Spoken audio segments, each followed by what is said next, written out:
Welcome to the lost community of Hansontown. Hansontown was established by Daniel Dustin Hanson in 1866. Hanson served as the surgeon for the 34th Colored Infantry during the Civil War. He had hoped to establish a community of farmers that included black veterans and the new freedmen. Unfortunately, Hanson died in 1868, so he never saw his dream come to life. The community did manage to exist, and then around 1942, a large part of their community was taken and a housing project was built. And later in the 1990s, that was raised, and now there are state buildings there now. Hey, what's up, everybody? This is Taryn Love Reigns Warwood and Adonica Toller. And we are here to tell you about an exciting event that's happening on Juneteenth. So join us on June 19th, 2021, as Love Reigns and I share with you the history of Juneteenth and its significance here in the United States. We look forward to sharing you about this rich legacy and hopefully that you will become inspired to move forward in your life. Yes. See you there. Now we add a little something to it. Just encourage you. We're going to take you to church later. Let's go! We'll keep marching right until the victory is won. To all my brothers out there. Hold your head up, brother, till the victory is won. To all my sisters in the struggle.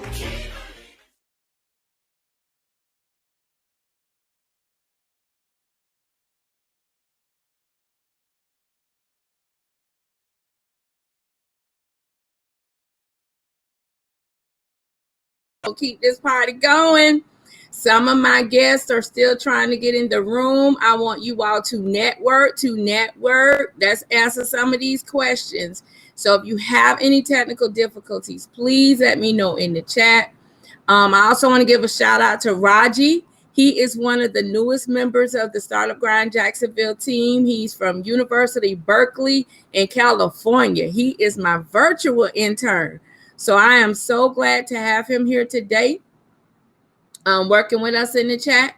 So please make sure. I saw some of you've already introduced yourselves, but I put a question in there. Why do you think Juneteenth is important? So let's answer that question while I get a few more of my guests in the room, okay?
All right, all right, all right. We have our first guest that's in the room. Hey, Stephanie. Stephanie is tuning in from Los Angeles, California. She's my other virtual intern for the Start of Grind Jacksonville chapter. So if y'all have any questions or need any help, Raji and Stephanie will catch it for me. Make sure you put all your questions in the chat while our guests are speaking, so I can infuse your questions in the interview so we can stay within our time constraints, because we know Jacksonville, Florida has over 40 Juneteenth events today, and some of my guests are participating, so I don't want to hold up the show any longer.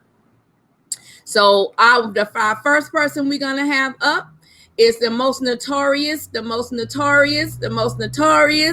Love Reigns. I was like, what I'm doing? It's okay. It is new for everybody. So I just want to make sure that that's our job. We give help. That's one of our mission statements. We give help.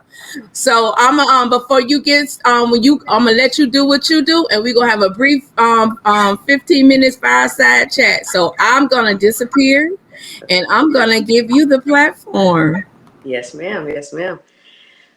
First of all, happy Juneteenth to everybody. I know it's a special occasion, especially since now it's a federal holiday. But we also know that there's still more work to be done, right? So the work still continues. And I'd like to offer a poem that I wrote specifically pertaining to Jacksonville and all of the work that we still have to do here in Jacksonville. All of the work that we have done, we are definitely making strides. So I don't want to make it seem like we aren't doing anything. We're making a lot of strides here in Jacksonville. So this is just a poem that I wrote, in relation to all of the struggles and everything that we're still fighting here in Jacksonville. What kind of world have we created for our children? The kind where we have schools named after slave owners and many of us who cherish them. The name, not only the school, the same ones. Sorry, let me start over. The name, not the school. The same ones who'd be more upset if it was a school named after Adolf Hitler. School number 129 on the east side in Springfield, or the west side ready to fight, but we all know that won't happen. Irony. No such notion would ever be brought to the table, yet we are fed stories as if slavery was a fable. If it was, then why was emancipation even necessary? And why is Juneteenth not celebrated more in this city? I am grateful for where we are, but we have got to do more. Even though we live in a city that bears a slave owner's name, Andrew Jackson, more police protect his monument than they do Black lives in this city. Black and brown children are being taught to survive while others are being gifted trust funds and learning how to deny their privilege. We are not having the same conversations. The powers that be would rather spend millions on policing than to ensure fair education for all. When did this fall from grace become okay? See, I was taught that these here United States were even great, even in the midst of strange fruits hanging from southern trees. And the ringing of I can't breathe while Dylan Ruth gets treated to Burger King. And Kyle Rittenhouse is offered water. Even with video, some say that Derek Chauvin didn't get a fair trial. When did we become this vile? Debating on whether innocent lives matter or not, Micaiah didn't deserve to die like that. Neither did Tamir, or Elijah, or Emmett, or Andrew, or Adam, or Philando, or Michael, or Cameron, or Brianna, or Laquan, or Von Derek, or Frederick, or Jordan, or far too many others I don't have enough tears to name. Being anything but white in this country means seeing the problem, but being afraid to accept the pain.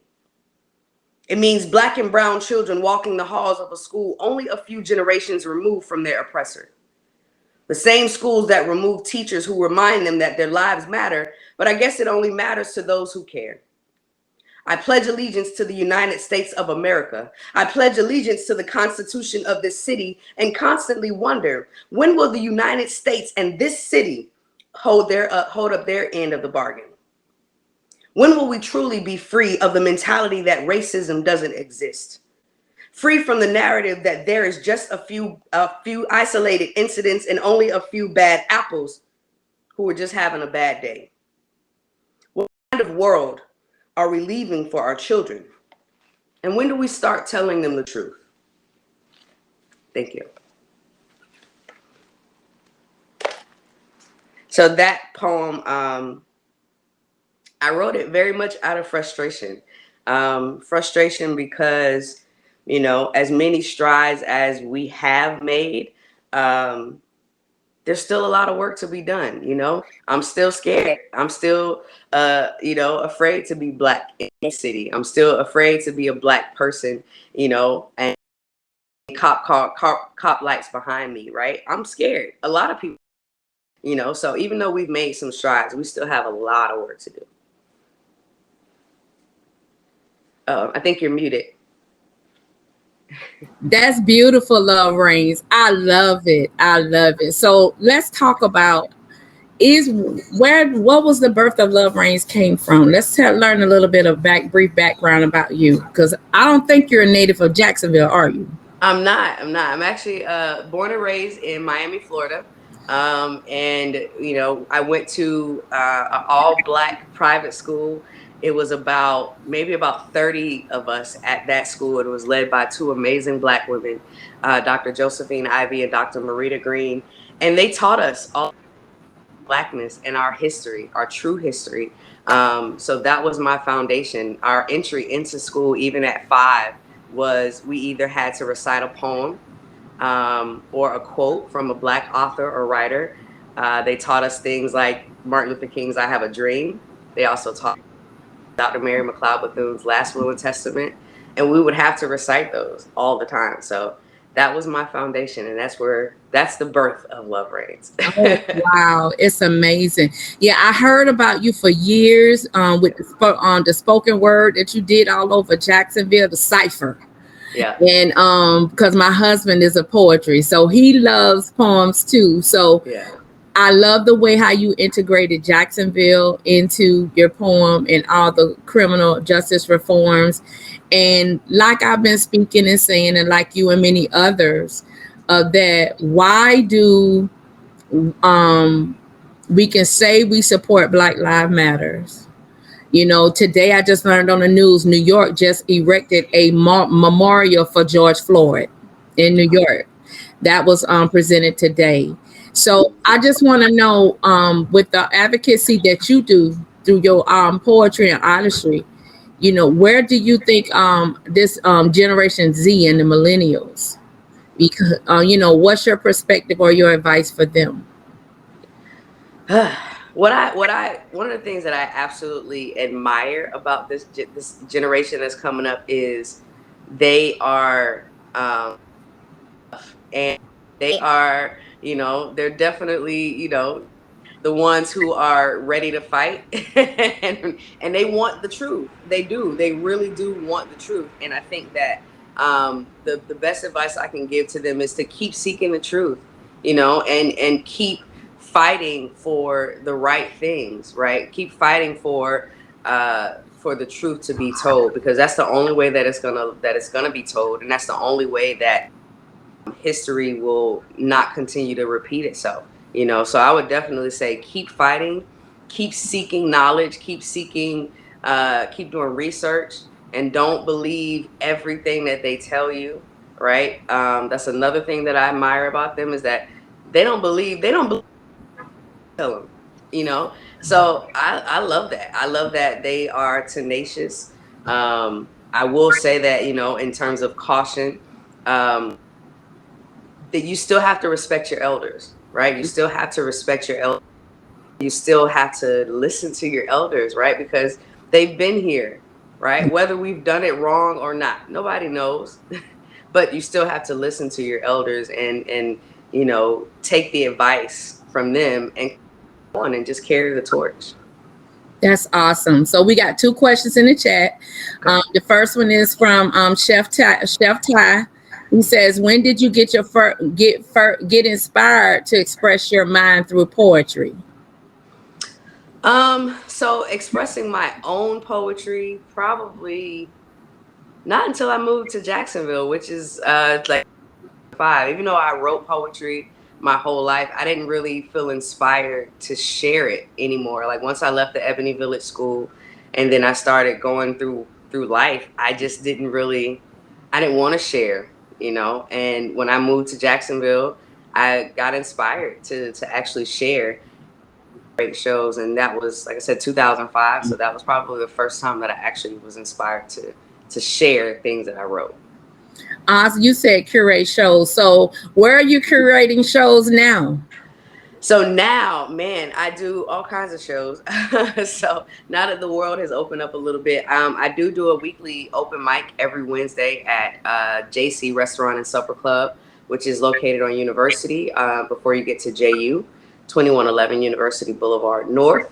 I have a couple of shows lined up at Players by the Sea, which will be coming up. So the next show will actually be August 13th at Players by the Sea. I did one there in April. And those are the only two consistent ones. I still do some virtual events, and yeah, perform wherever people have me speak. Awesome. Okay, Stephanie has a question. She said, where do you love to perform your poetry? What's your most favorite place? Oh man, my favorite place, honestly, and this happened last night.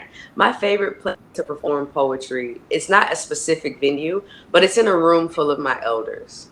I love performing in front of my elders because to me, to see them smiling or to see them nodding and to see them clapping and snapping, to me, that makes me feel like I'm doing something right, right? If I can please them, then nothing else matters. You know, it's the elders. They're the ones that I'm doing it for, right? They're the ones that I'm following behind. So I'll say that's my most favorite place, is to do it in a room full of my elders, and just to see their response.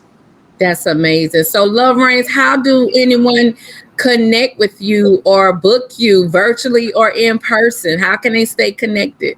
Yeah, for sure. So you can check out my website, www.iamlovereigns.live. That's IAMLOVEREIGNS.live. You can email me, booking at iamlovereigns.live. Follow me on all the social media apps, Facebook, Instagram, TikTok, and it's all at iamlovereigns. And she has a podcast, y'all. Y'all may want to check it out. It's pretty cool. How's everybody feeling in the chat?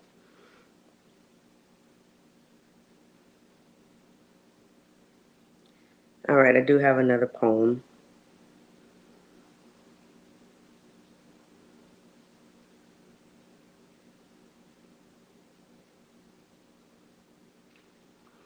Life can bring us through many changes, it's alright.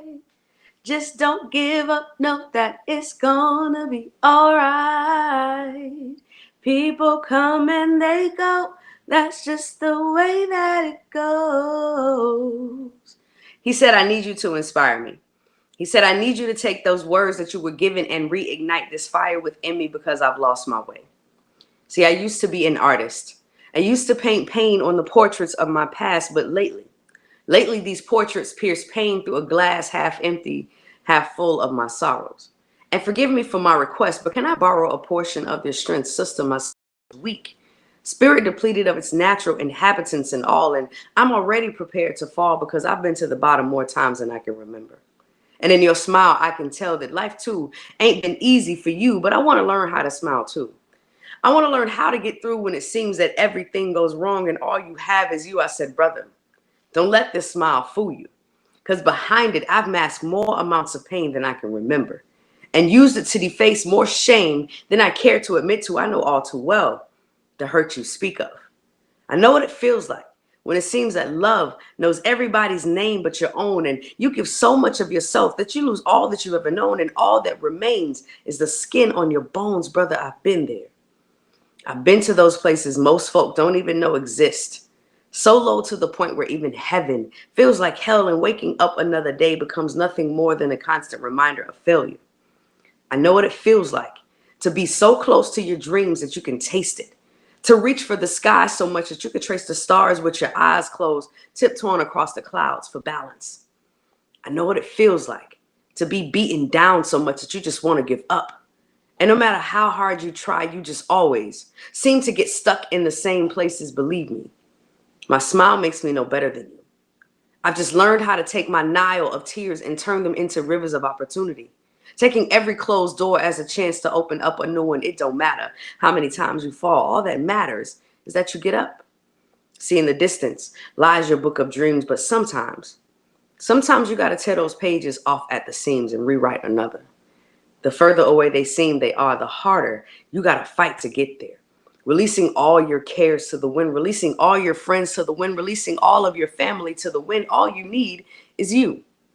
So your truth and your validation will never come from the lips of another. And in this life fountain of youth, believe me, use me as an example. It ain't never too late to be what you might have been.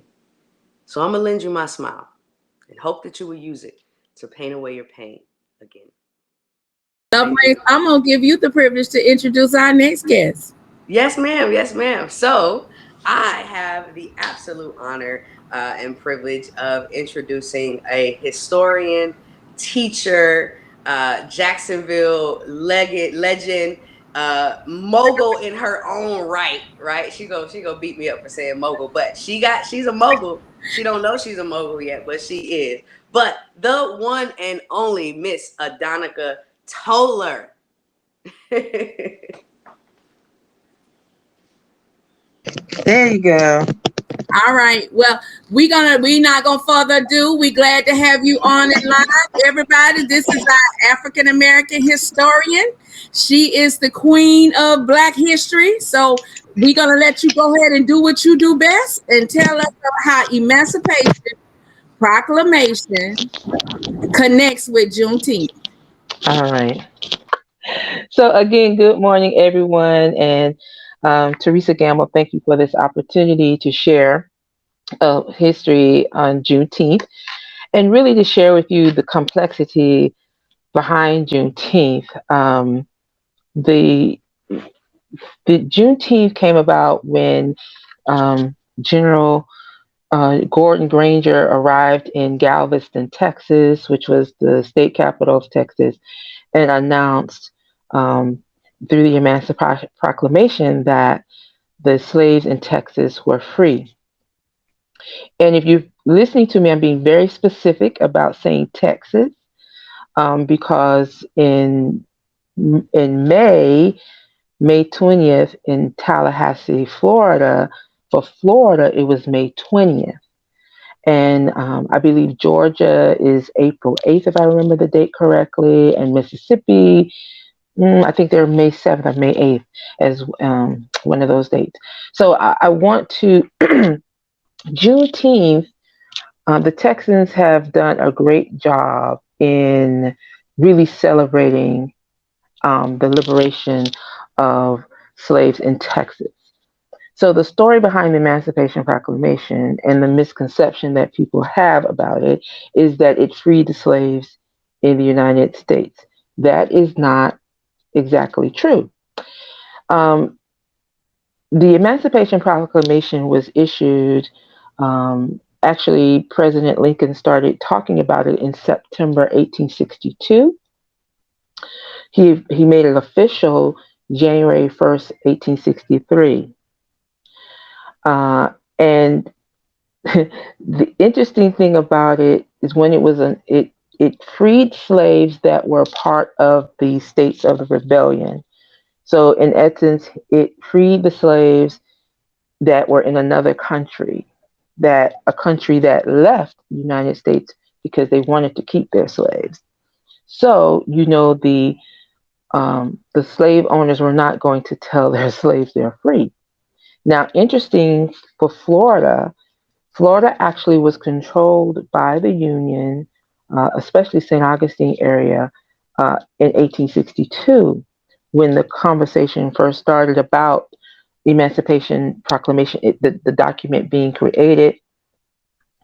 And very interesting, the Union general there called all the slave owners and their slaves to, I think it's St. George Square in St. Augustine, and read with the owners there, with the slaves there, that the slaves are free on January 1st, 1863. And so it's very interesting that um, later, 2 years later, it was officially enforced. But those slaves were free, and many of those slaves actually did become part of the Union Army.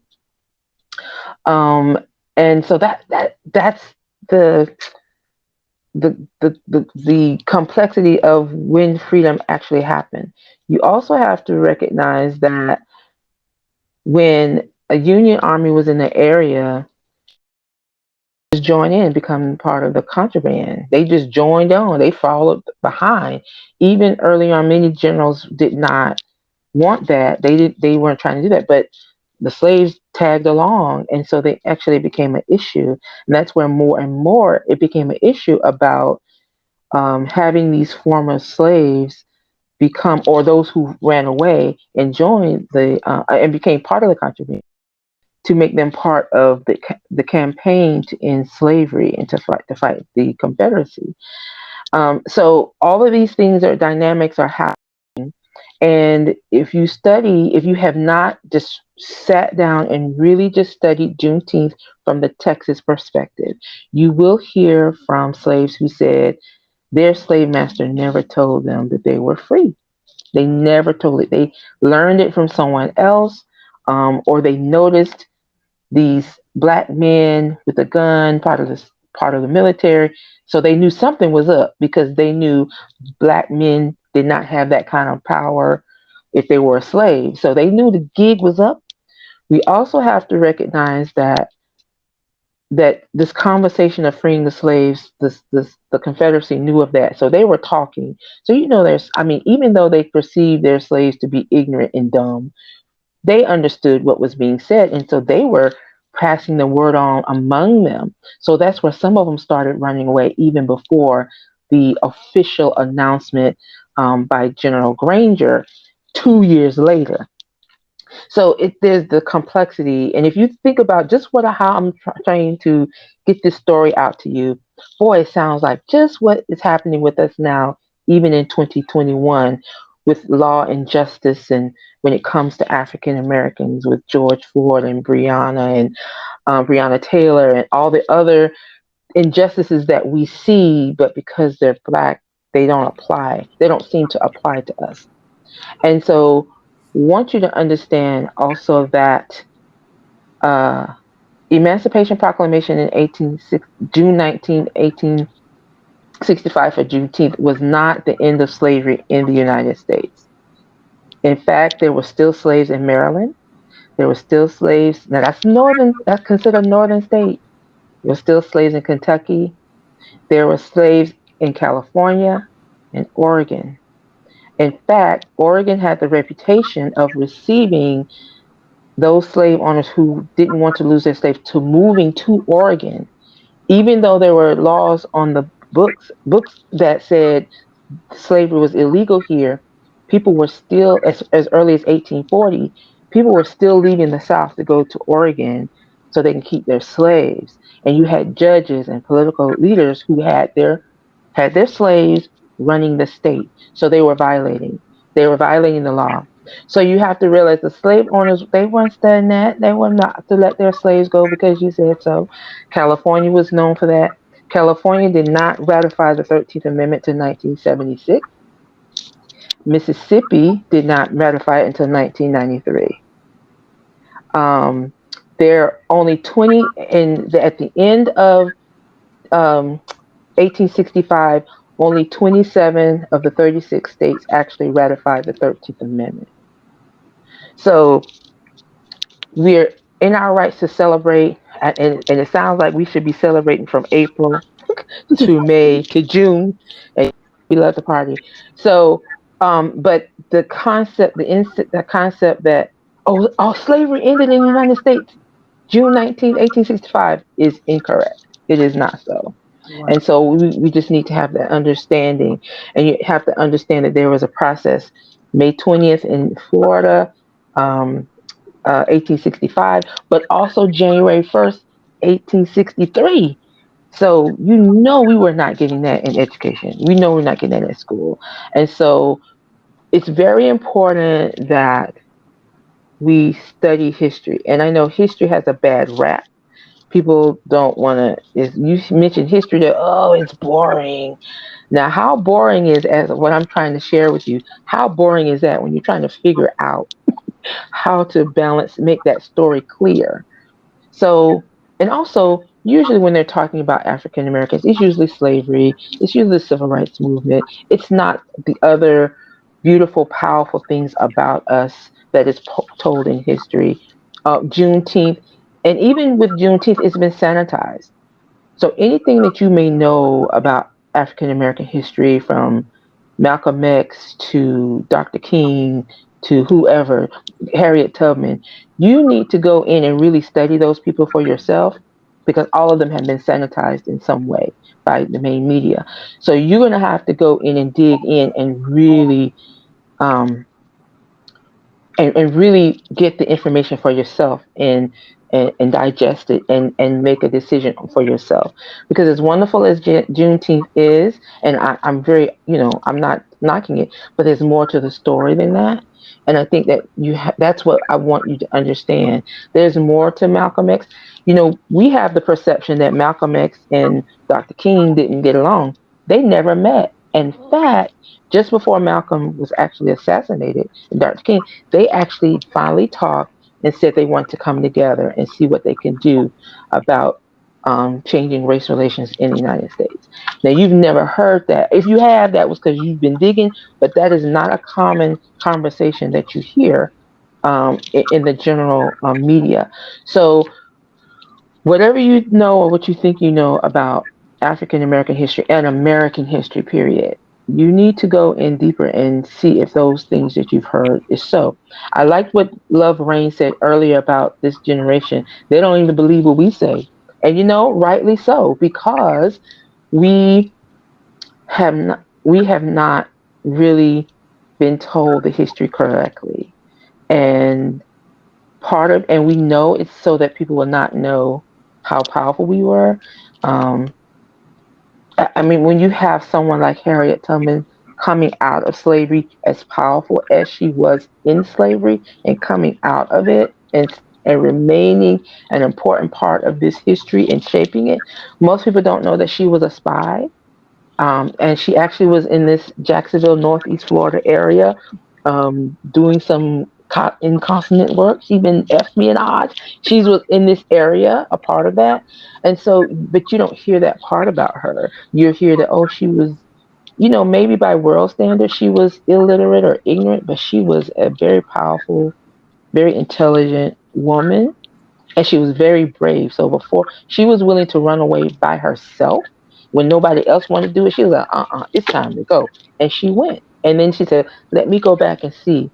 And one of her famous phrases that she made is, "I would have saved more if they knew that if they were slaves." She wanted to do even more than what she was able to accomplish. So, Monica, let me jump in right quick. I got two questions. When did you begin research? When did you begin researching Black history? And who is your favorite Black history character? Chef Tyrese. Why did you do it? Well, I'll tell you, Harriet Tubman is one of my favorite for sure. And another a woman here in Jacksonville named Eartha White. But Harriet Tubman, man, that sister to me, and I love Sojourner Truth. So that's not a fair question, but Sojourner Truth is another. But it's something Harriet Tubman, just her the idea that I need to make a move, and she wanted people to come with her and they wouldn't. She said, well, you know what, I gotta go, and she did. And then she said, but I can't be free and not try to bring somebody with me. And she went back again and again and again. And then when slavery was over, she was a spy, a very important part of the Union winning the Civil War Mm-hmm. and still remaining very active in the military. I mean, come on, they don't talk about women being in the military, let alone a black woman who had been a slave. Right. So you had someone who just had this determination. And you know what I love? I'm gonna tell you what I think really made me love Harriet Tubman. She had the Bible in one hand, but she'll shoot you in the other one. You talking about you got to go back? No, you ain't going. We going forward. If you talking about going back home, well, I'm finna shoot you. And like she had no qualms about it. I think that's what really made me love her. I'll pray for you, but if you talking about going back, I'm gonna have to kill you because you're not finna mess this up. So Oh, I love that about her. And I've always loved history. Um, I've always loved history. It was always the easiest course in school, and of course, we weren't really learning African American history, except for little dabbles here and there. So I could tell you about that European history too. I can tell you, I could talk about Adolf Hitler, like just like I can talk to you about what I'm sharing with you today. But when I really started really focusing on African American history because I recognized how much I really did not know when I did my work on Eartha White. She was the door because the woman was so dynamic, and I said, why wasn't anyone teaching me about this woman who was making these accomplishments in the South? She's not even 5 feet tall, and her several of her institutions are still around today here in Jacksonville. And the woman who is running her institution, Claire White Mission now, when she starts a program, she's thinking she's done something new. And I'll say, well, no, Miss White was doing that in 1895. She's like, what? I said, Miss White already been doing it. So what we have determined is that all she is doing is reviving the things that Eartha White was doing toward education, women's rights, you name it, elder care, youth, you name it. If it was a problem or something missing in the Black community, Bertha White was making the change. okay. And Hold yeah, it out. We got one more question. Stephanie says, what are some must-see documentaries or movies for Black history? whew, Lord. Whew. And so you really know I'm a nerd because that's really a lot of what I need. I would say, gosh, I the know ones that I like Marshall, the one I recently been watching Marshall about. okay, and I haven't watched that, Mm-hmm. but documentaries, especially the ones like what Skip Gaither is doing, Mm-hmm. it's a great start because you're going to hear, especially ones when he talks about the African civilization, and because you're going to hear things that you've never heard before. You're going to go, what? So then the names, because what I do, I sit there and if I hadn't heard that name or I hadn't followed, I just write their names down and then I go back and then go get the book. I start researching. That's what you're going to have to do. Um, what anything that and the ones that when they did Citizen King, that's PBS American. I talked about that series that PBS does when they did Dr. King. Eyes on the Prize is a great start. Like Eyes on the Prize, and look at it with the perspective of hearing what you didn't realize you didn't know and take notes and then like I never heard that name and go let me go look into that because one thing about the civil rights movement, especially the bus boycott, that's been sanitized as well, but women were a big part of the civil rights movement here in the United States. Is Okay, it Ella Baker? Yeah. good. Adonica, repeat the name of the documentary again. Stephanie didn't get it. She must be taking notes. Oh, Citizen King. It's a PBS that PBS special, one of their American Masters or something that like that. So just do that. Um, Another great one. If you do research on Marian Anderson, they just recently did one on her, the opera singer. And Okay. I'm telling you this because they're telling you her life in context of what it was like for blacks in America. And it's going to mention it does mention, the presidents, the white, all that.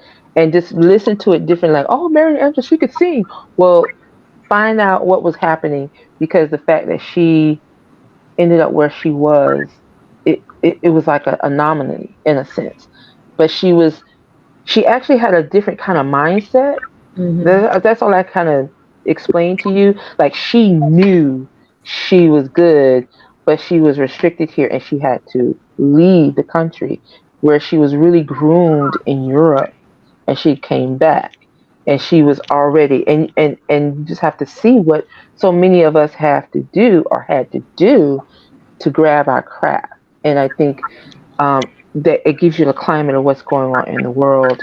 When so if you study us, you study us in context, because you're gonna see what they had to deal with, which means you'll have to be aware of the laws and the thoughts of the land, and what they were working against to be where they were. So you're going to get the whole picture. It's not like with George Washington. Oh yeah, the father of the country. You go. Oh, they don't mention how he had slaves, and that one of his slaves actually ran away and joined the royalists. He ran away, and they could never. His name was Benjamin, and they never. Benjamin never came back. He went to the royalists, and even though they lost, he never came back. He went. He Wow. gone. So we want. So let me see. Oh, but yeah, if you do many rivers to cross, they'll lead you to other things. So I'm Right. just going to give you those, because it'll lead you to other things, because the list and that's going to give you the list. That's going to give you the books. That's going to give you the scholars that you're not aware of. Then you go look them up, and I now have, like, Duke University has a great Black study. So I've connected with them on Twitter, and I mean Instagram, and when they post something about something, I'm reading. So reading is going to be your key. I'm going to read a book, and I'm going to watch a documentary before I watch a regular show. I don't really know what's on TV now, because I'm going to watch Nova. If they're teaching me about Saturn, I want to know. And if they're teaching me about some figure that I didn't know about, black or white, Mm-hmm. and then I start comparing. And that's one of the things with me. People ask me because what happens if you tell me someone a certain thing, what happens in my head is automatically the people who are connected that start coming in my head, and then I start comparing them, and Oh, then that's somehow I have the ability to put it together, and it comes together. So for me, this is a gift for me. This is like a calling. This is like a ministry for me. This is not, oh, I just a job. So I can do what I'm doing if I was not here at the Ritz, though it has played a big part of me honing my craft, because I'm living among my ancestors' history every day. that's And everybody can't say that. And sometimes I go in that museum, and I feel I've been kind of acting up. That was what was y'all doing last night? I think the energy in there is wonderful. Sometimes it's like what was y'all partying last night? And sometimes I have felt like somebody walked past me. I'm like, well, hey, you all right? And just it doesn't bother me.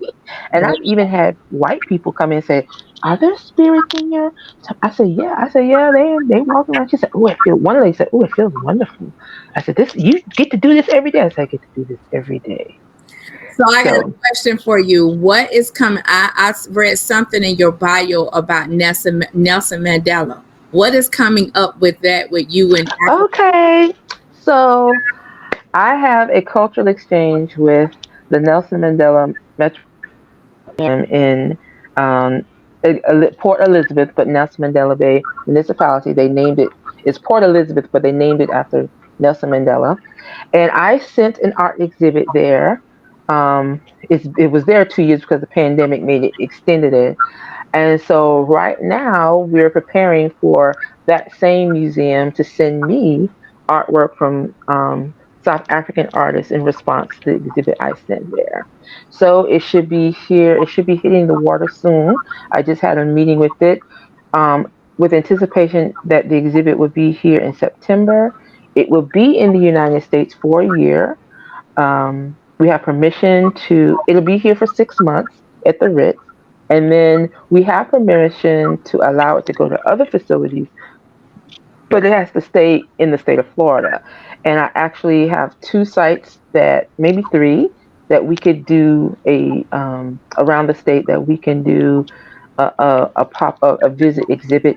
And actually, one of the museums, two of the artists are actually in the exhibit whose artwork got a chance to go to South Africa. Awesome. So it's very awesome. And their artists say, let's do it again. I was like, do it again. Oh man, I'm gonna tell you, I know how to ship art across the world now. I'm telling you, that's a whole nother existed. But so yes, I've had was just really honored to be asked to do that. When I got the phone call, I thought it was a joke, because I was like, who is this? But it was someone from South Africa who had seen the exhibit. They were impressed with the museum, and they wanted us to partner to do something. And so this actually has started a partnership. We're going to continue. We're going to do more things together, and really offer opportunities for Black artists, wherever they may be, the opportunity to show their artwork and to sell their artwork. So that's really an honor. It was, that was something that came out of left field, that wasn't even on my radar to do, but Mhm. I got tapped on the shoulder that, oh, this is what you need to do. And so it's been a great experience.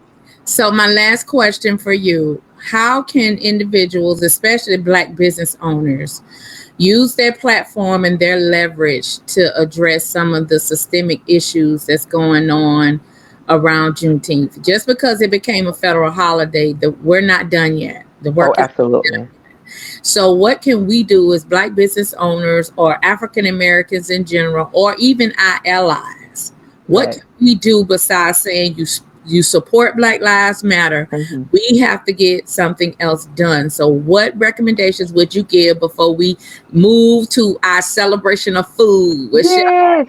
Get ready to eat. Um, wow. I would say, where you are, um, if you're a Black business owner, well, we all are, but being a business owner or a politician, I would say you need to know the history of your field, and is for a black what it is for a Black person to have a business. Like, it's a hard thing as well, but we have extra steps and extra obstacles. But when you think about A.G. Gatson, who from Birmingham, Alabama, who was a multimillionaire, had nothing to do with football, all business. And you have A.L. Lewis, no football, no sports, all business millionaires. If they accomplish those things when Black codes, Black laws, segregation were intact, then you could do it now. I mean, we still have the challenges, but we have a little more freedom than them. So you know, take strength from that, um, and be a mentor to someone, and figure out how your business can effectively support another business, or a young person. You know, children don't dream about something they haven't seen, and when most of the media is reflecting that if you're Black, you have a negative life, you have a bad life, there's nothing really good coming, you don't have anything good to offer. You have to be that person to show them that's not true. And you could do one person. We can't do all of them, but make sure that somewhere, somebody, you are inspiring, that you're touching them. And be conscious that everybody's not ready for that, but you'll find the person who's ready to receive that knowledge and want to move forward. Always never, and I have to remind myself, quit belly aching, quit complaining, because when I think about what it took for Eartha White to do what she did, Malcolm X to do what he did, Augusta Savage to do what she did, Harriet Tubman, girl, if you don't get off of your behind and just, I mean, wall a little bit, now get up and let's go, because they did it. You're here. You have an opportunity, and just draw from their strength. And and it doesn't have to be Harriet. It could be your grandma. My grandmother was a dynamic woman. I'm telling you. I mean, if if those restrictions weren't on her, she did a great stuff too. But man, if all the brakes were off, man, I can't imagine what Eartha White would have done with all the bricks off. I'm for 75 years serving a community and a nation, and your legacy is still being discovered because of how involved you were. So, find that niche. I mean, and if mentoring isn't your thing, that's fine. Find somebody else that you can support that's doing something, but make sure it's more about just making the money. I know we have to have money to live, but if you're in your purpose, the money's gonna fall. It's gonna follow you because that money knows you need to do what you're doing. So if you're in that flow, you're going to attract the money, and you're going to attract the people with the money that want to support you. And don't be discouraged if it's only one or two or three people, because you don't need 50 people on the bandwagon if they're not doing anything. But if you got those two or three people who are always in there, that's who you need. You don't need that. And so be inspired, see how your business can bless someone, and make sure you're aware of the history of that. And then and study that person and see what did they do, and see if the same principles apply. If it's a principle, it'll apply to what you're doing today. So what about our allies? Our white Well, the privilege. same with the allies, and the allies, and all of us have to do this. We have to we have to clean out our subconscious mind about the imagery of black people. Everybody has to do that because we're constantly being told. A Right. white person, you're already told, if they're black, you're better than regardless. They can. I mean, white trailer trash think they better than me, hands down. And they living in a trailer, hardly drunk. I mean, I'm just saying they are told that regardless, you're better than a black person, you're better than a Latino, you're better than regardless. And you have in your mind that we're subconscious. I don't care if you do have a little few black friends. If you haven't deliberately gone in to make sure that junk isn't in there, it's there. And you need to go in and get that junk out. And I need to go in and get the junk out too, because I'm the one receiving that junk. It gets in there. We got to go in and cancel it out. And you have to recognize where where where you have those thoughts. And it's not my job to make you feel better about it. It's your job to get it straight. It's not my job to make you feel good about how I wear my hair. I Mm, mean, there are some people have. Why are you upset about how I'm wearing my hair? This is how my hair came out my head. God gave me this hair like this. And then if I want to put a wig on it, that's my choice. But I should not. It's not my job to make you feel comfortable around me. Because if you know me, like Teresa know me and Rains know me, you're gonna be comfortable around me, and I'm be silly. I mean, you get a little bit of my silliness too, and you also know that I am good at what I do. So that's your responsibility if you're an ally. And that anybody, if you have any little inkling about what's a black person, like, ooh, they a little, you need to go, you have work to do. right. You have work to do, because a moment is going to come up and you're going to call me a nigger. You're going to slip up and say, well, how do you get that? And the only reason you're saying it is in your mind is like, she's black. How'd she get that? Did she get it illegally? And so those are the things that are pounded in our head subconsciously. And it's there. If you don't deal with it, it's going to come out. And you better hope that it's not that the wrong black person, because they might not handle it graciously. That's a So, very good yeah. advice. That's very good advice. Thank So, you so much, Adopted, thank you so for the much. storytelling, for Yes. Juneteenth, for Yes. telling us about your favorite character. Chef Ty had me laughing over here talking about Harriet Tubman and say, try Jesus, not me. She showed did. She was the original one. Yes, ma'am. And I really do think that's what made me love her. Cause baby, when I saw that, baby, Yeah. I said what? And you know what?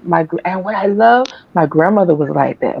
Grandmother loved it, but she had guns. Like when people talk about guns, I said we knew where my grandma guns were, but we knew not to touch them either. But Exactly. anyway, thank you so much for the opportunity, and I know we're going to be working together in the future. But I hope I encourage you all to really embrace your history. sometimes we're not really proud of our history. We do the little cutesy thing, but really embrace it. But what that means, other people are going to be uncomfortable and offended. But you can't live like that anymore. God made me this color, and he this all that, and I'm going to embrace it. For me not to embrace how I look because someone else, that's a dishonor to him and to myself, because then I'm not going to really live my life. I'm not going to enjoy my life because I'm worried about what you think about how I. And so, um, congratulations for your own efforts to step out to do your business, because that's not easy, and I know you didn't have all the support you thought you were going to get from the certain people you thought, but you went home, and that's the legacy of being African American. You just step out there anyway, because I got to do this. This is important, and so thank you all for You, listening to me. Thank Don, you, Teresa, for supporting me too. you're welcome. Let Yeah. everybody know how to reach you or contact you. So you can reach me. I'm working on my LLC. So it's Vision. It's Toller Vision, and you go play on that. And but you can reach me at adonica.toller, um, on Instagram at adonicatoller, um, .com, and then same thing on Twitter, Toller88 on Twitter, but Instagram, and I'm at the Theater Museum, Jacksonville, Florida. You can reach me there, and my number 904 But if you drop by the Ritz, I'm in, and if you have a hard time saying my name, they'll know you're talking about me. But I thank you all so much. Please come by. Right now, I have an exhibit up on the Black Seminoles, the first, second, and third Seminole Wars, and the Southern Underground Railroad. So before there was the Underground Railroad to the north, you came to Florida, and so we have that story up. And then the next one is the exhibit from South Africa. So please come by and visit us, and come by and meet me if you're in the area, or you want to give me a call, or you're going to be traveling to Jacksonville. Please let me know. Then I'll get Love Reigns and we'll greet you together. Awesome. Sounds All good. right. All Thank you right. so much. All right. All right. All right.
Hey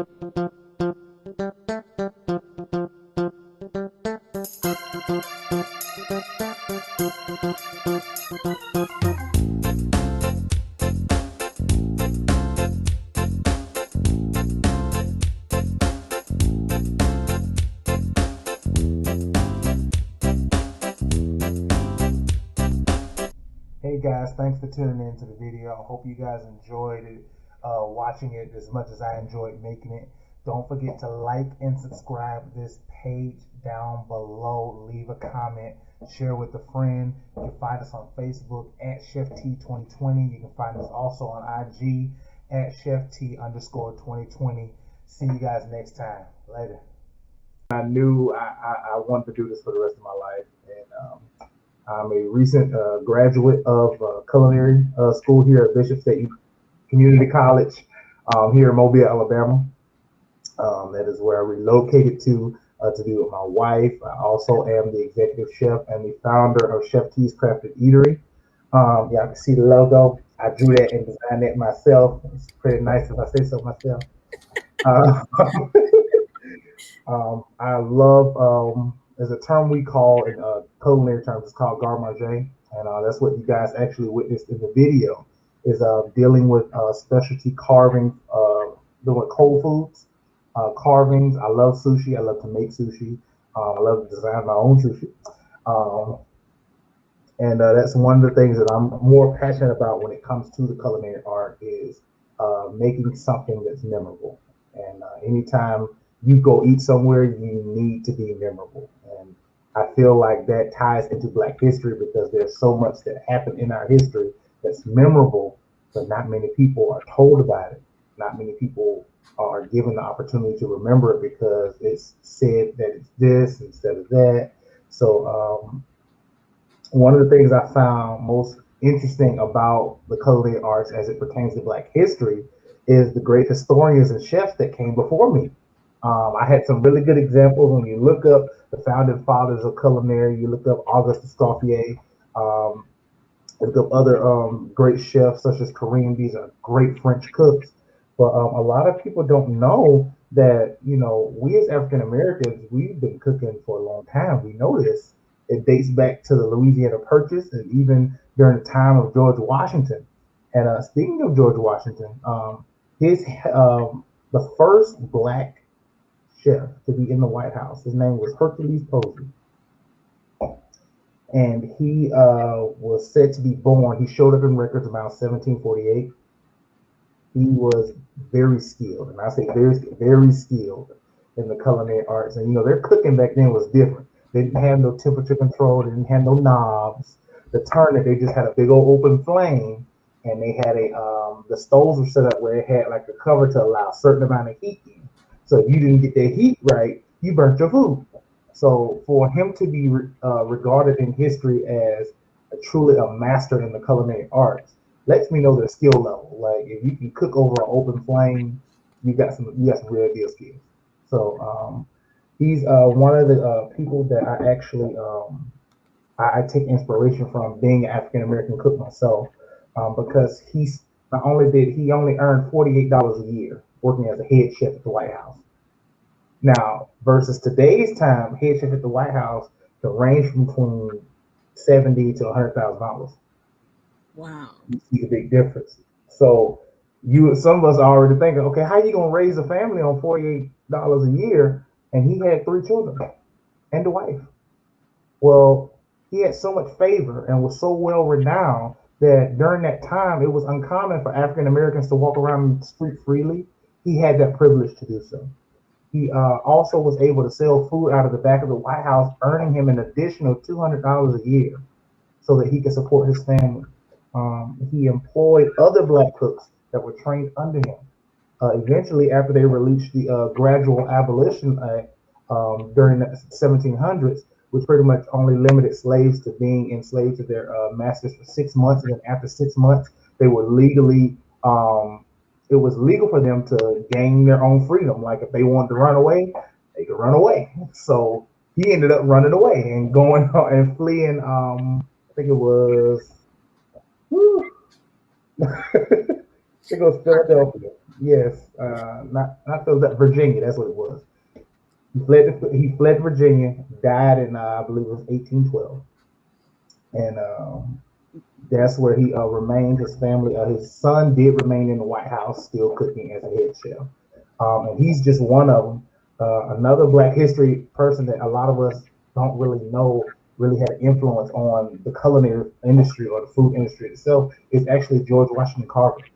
He actually taught um, the Southerners how to grow certain crops so that they can learn how to build better businesses. And this ties into my role as a business owner because they believe he wrote a national statement called the Atlanta Compromise. And in this Atlanta Compromise, he talks about the way we as Black people can overcome our downfall, our drought in America if we become entrepreneurs and better business people.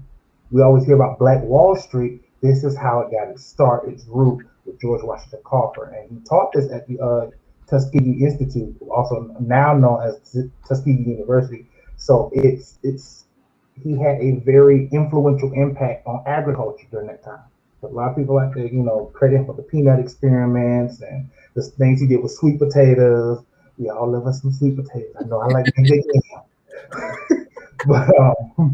but he taught Southerners it was uncommon during that time that these things didn't sell peanuts, growing these type of crops. So what he did for Tuskegee, he bought over 1,500 I believe it was no. He bought some old plantation with his savings, and he used that as a an add-on to Tuskegee, so that they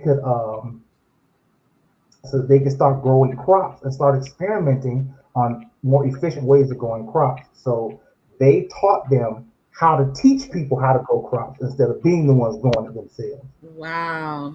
Over time, we always hear, if you give somebody a piece of fish, they're gonna be hungry tomorrow. But if you teach somebody how to fish, they can eat for a lifetime. He believed in this, and this is what the Atlanta Compromise was talking about, which actually led with some dissensions between W.E.B. Du Bois and the NAACP. But it's all I love how there's so much tied. Food can translate in so many ways. And for African Americans, since slavery times, we've translated food as you give us the scraps, we're gonna make you something beautiful. You give us some entrails, we're gonna give you some chickens. Okay, Wow. you give us some pig ears, we're gonna fry it up, we're gonna boil it up, we're gonna season it, saute it any kind of way we can get it. You give us some pig knuckle, we're gonna make it work. That is amazing, and a beautiful history of what you did about, and even Adonica giving you kudos about your history above on the food. Because when you mentioned to me about Chef Hercules being the first Black chef in the White House, that speaks volumes. So not only did Benjamin Banneker build the White House, we wind up cooking in it too. So that is amazing. If anybody want to reach out to you for doing cooking demos or providing any of your food items, how can they contact and reach you, Chef Tyrese? Well, we are on Facebook at Chef T's Crafted Eatery. You hit the search bar at the top. Just type in at Chef T 2020. We're also on Instagram is at Chef T _ 2020. We are also on YouTube. Just search Chef T's Crafted Eatery. I believe the link to the YouTube channel is on the Facebook page and on the Instagram page. So you guys can go on there, like, comment. If you have suggestions, if you can email us at craftedeatery@gmail.com for ordering. And for if you want to do a collab, if you want to have a special event, we are working on something big, guys. I just released my first cookbook on Amazon Kindle. It's an ebook, so you guys can go and purchase my first cookbook on Amazon Kindle and download it. The good thing is once you pay for it, you can download it, you can share it, you can print it out, you can customize it however you want to after you pay for it. But that's cool. You got a question in chat. Stephanie says, where do you draw your current cooking inspiration from? Your current. My current cooking inspiration, I would say now, because I've worked under some awesome chefs. I've worked in some kitchens that were not so organized, and I worked for some places that were very memorable. But right now, the thing that inspires me the most is the creativity. I get my artiste from my dad, and he's an artist himself. And so for me, food is my canvas. Pots and pans, that's my canvas. So I put the right amount of spices, the right foods, the right ingredients together. That I'm guaranteed to give you something spectacular that's gonna make you remember and say, "Hey, we need to go back to him again." So that's where I draw my inspiration from to cook. That is awesome. Let's give it up in the chat for Chef T, Chef T, Chef T.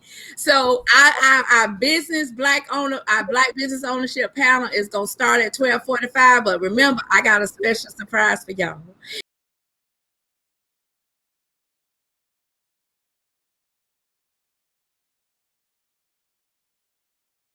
Don't go to Egypt, my sister.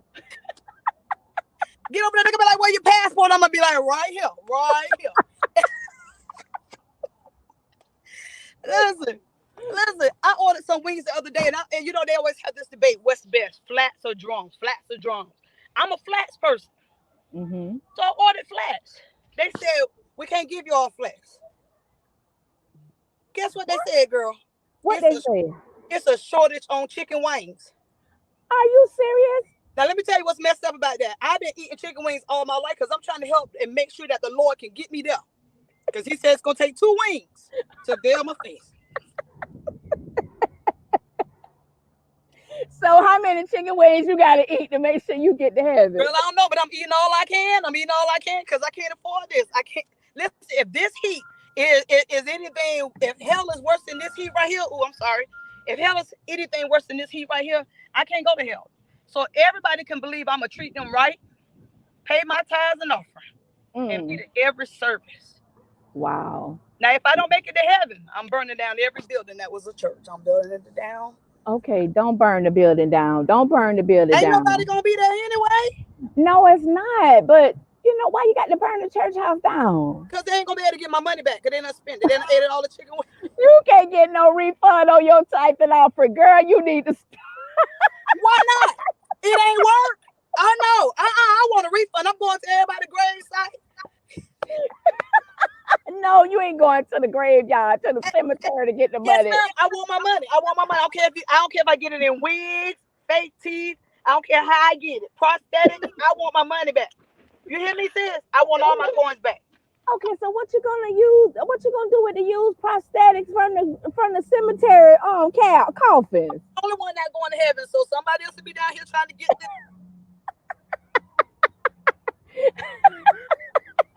I'm just trying to get my money back, sis. You don't understand. This is a hard way. This is a hard way. You know, folks don't want to respect you no more. So you trying to say the pastors need to be good stewards over your money? Listen, I thank God my pastor's a good steward because I carries my gun to church. You know, I bring my gun to church. I don't bring my gun to church because we're not in the hood. I don't bring it to church for the people outside. Because the Bible says... Wait. So you packing heat for the members inside the church and not the people outside the church? Yeah, the people outside can't hurt me because they don't even go to church. It's the people inside.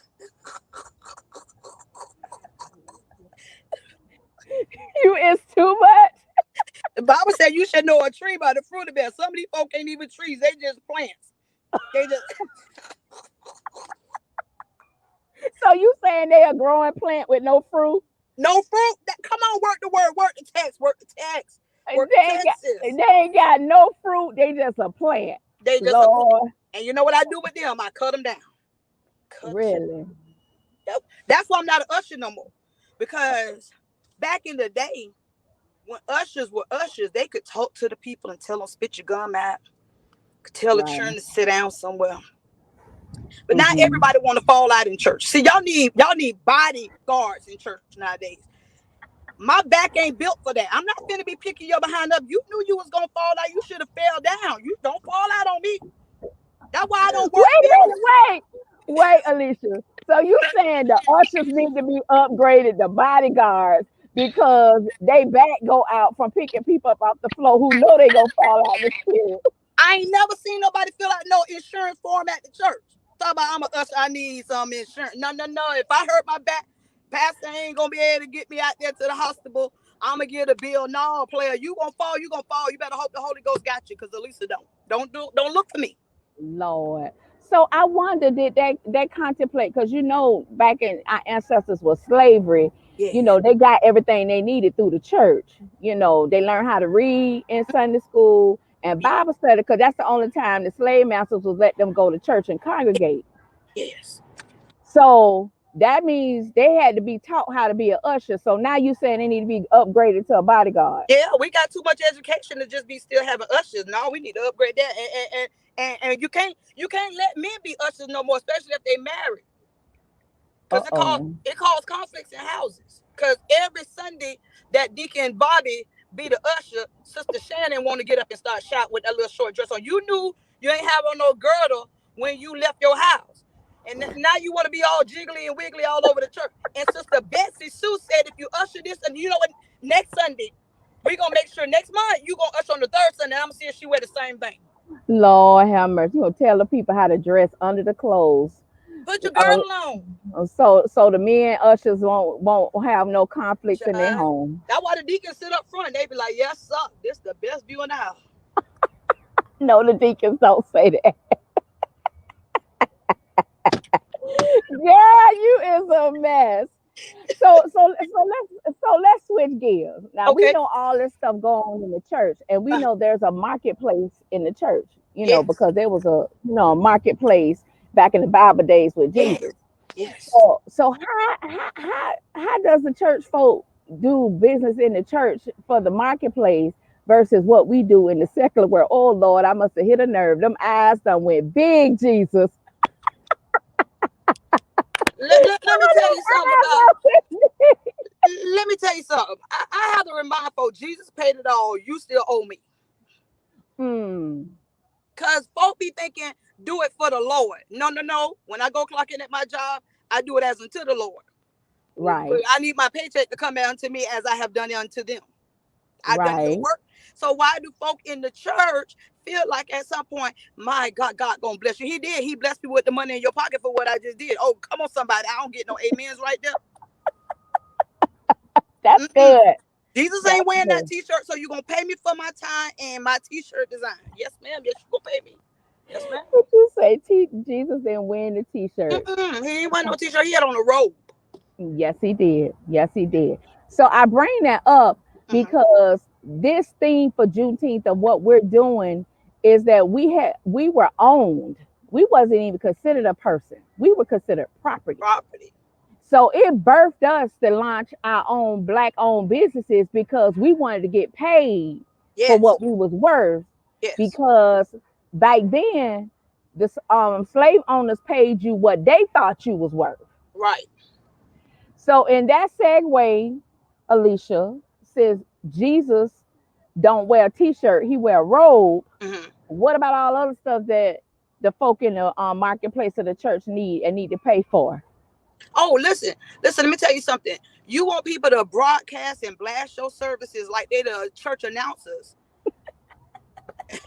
This is a business, Sugarfoot. You can either do this yourself or you can or that's why folks be wearing them more raggedy wigs. That because they don't want to pay the beautician. That's why their hair be caught to the side and when they shout it be looking like birds done took off in their head. Their eyelashes be broomstick. No, Sugarfoot. Eyebrows be connected, be over here. Hey, sugar. Like they got a unibrow. Yeah, hey, baby. Oh my goodness. No, you got to pay people for their services because guess what? If every person in the world was a business owner, you would respect the other person's business. Right. That's but true. Because you're not, you want my service without paying for it. And the Bible says, render unto Caesar what is Caesar. Even Jesus had a treasury. Wow. Yes, that's true. And that was Matthew. He was the IRS man. Yes, ma'am. Come on. So don't Jesus. tell me that the earth is the Lord's and the fullness thereof. and you around here eating ramen noodles every month. You talk about I just believe God. You better go get you a better job, because what people fail to realize is God will do what He said He will do if you do what you're supposed to do.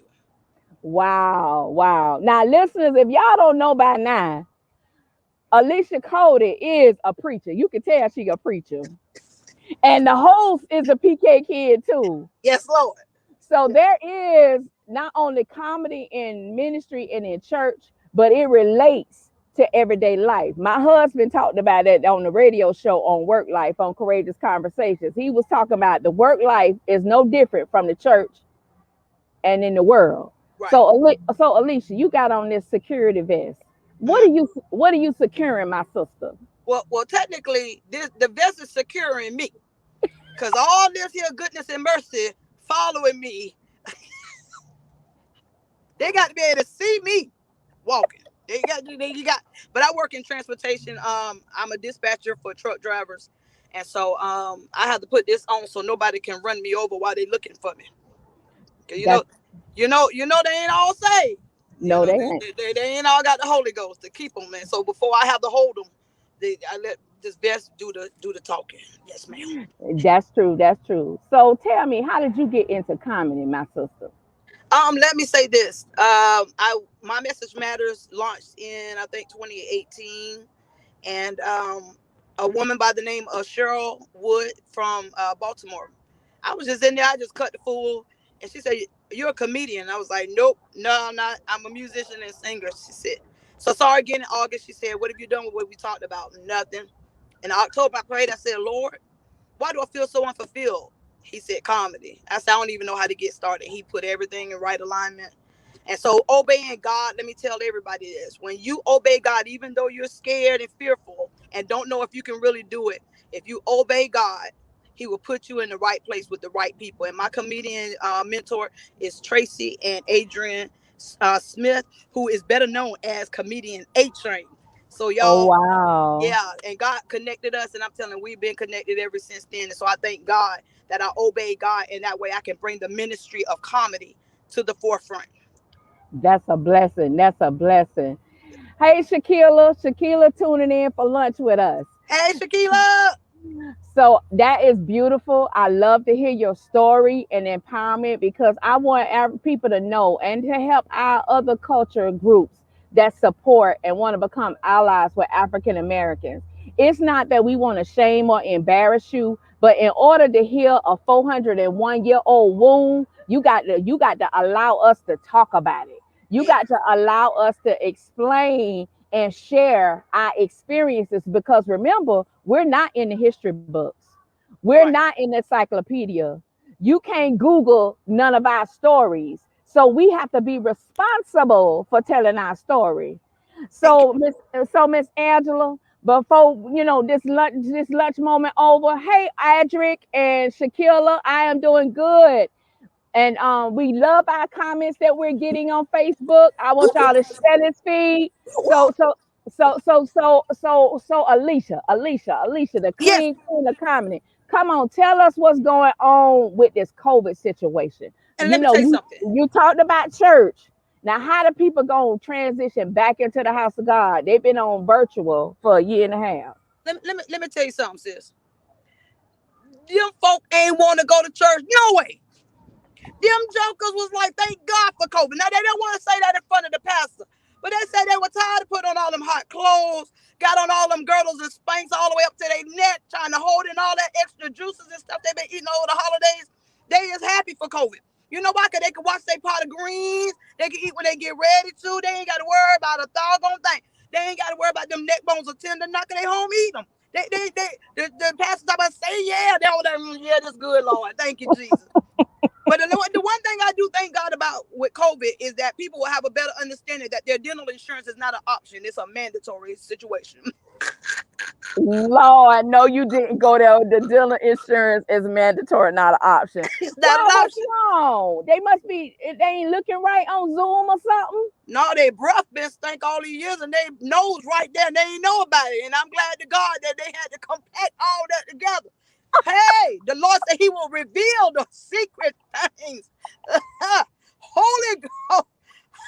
Oh, So you say COVID made us wear face masks to really realize how bad our breath is. Other You words, know, you done sat by some people in church and they thought you were being deep and you were just holding your breath like, holy God, just let me get out of here. God dang, just you over there past out that spit. I'm just trying to get fresh air. And then she want to fan you while she talk about yeah, you let him use you. No, stop using your breath. Stop. Listen, I carry mine everywhere. You won't be talking about me. Doggone, I don't even go to the altar to pray for people unless I done pop some Altoids in my mouth. I want the Holy Ghost to move you, not my breath. No. oh my gosh, you is something else. So now you telling the people they need to pack Listerine in their purse when they come back to church, not the peppermints. They gonna need Listerine. Them peppermints don't do you no good. Let me tell you something. You chew them. You be over there talking about, no, that ain't hitting the spot. We need you to get your Altoids and we need you to get that Listerine. That Listerine, when it burn your mouth, it's meant to kill the germs. Yes, it do. Yes, it do. Now Some you y'all, preach it. and the Bible says sin stinks in the nostrils of God. A lot of people been doing a lot of sinning, boy, because them breakfasts be telling on you. The killer over here in these comments laughing. She talking about you off the chain. She say, now stop using your breath. She said people are falling out not from the spirit, but from the breath. LOL. She said she done. Now that's the truth. Now what about the pastor though? Because you know the pastor been in the sanctuary by himself and doing virtual lives and ain't had really no audience to talk to. He had a screen to talk to. So what's gonna happen when he start back preaching and the people be in the room? Listen, he don't get no reprieve. You need this. You need a little this right here. Yes, you do. Yes, you do. Wait, that was lotion? That was lotion. Because you know he ashy. You know he ain't been putting on lotion. His hands ashy, his ankles rusty and crusty. He been sitting down at that desk preaching to people. You got to put on some lotion, Reverend. And then you definitely gonna have to wear this because you been home just throwing on a shirt to get up there and preach for folk. No, sir. You gonna have to lather up and put you on some deodorant, sir. Yes, sir. You know, we won't be doing that this year. Hair ain't been combed, no, sir. You got to. Yes, sir, and ma'am. Okay, wait a minute. So they got to have Listerine. They got to have lotion. They got to have deodorant. Yes. When they come, and they got to come back to church. You got to go back to church. Now, what about the people who ain't vaccinated? And CDC say they still got to wear a mask because they ain't vaccinated. And then you got some people they vaccinated. So how that gonna look coming back to church? Well, what we gonna do is we gonna still pray your strength in the Lord, but we just gonna spray you from a distance. We're not gonna. So we're gonna need to see your card when you walk in. We're gonna need to check you. We're gonna need to see your card. Since you the one that decided not to go get vaccinated, we're gonna let you bring your card. But if you got your card, we're gonna lay hands. If you ain't, you're gonna have to sit over there on the side, and when you come up to get prayer, we're gonna. Lord have mercy. Okay, now she got the hand sanitizer. Y'all, we got to go because you know this is lunchtime, and the clean queen of comic can go, but we gonna have to let her go because she got to get back on that government job that pay them bills. But right quick, Chilala, just tell everybody how they can follow you and book you before we get off this lunch break. Laughter. Listen, y'all can reach me on social media, Elisa Cody or Cody Elisa. I'm sorry, I did it backwards. I'm under the Chillologist as well on most of my platforms, as well as you can hit me up. You can hit Miss Teresa, my sis. She will definitely get you in contact with me. And I love y'all and I appreciate the opportunity, sis.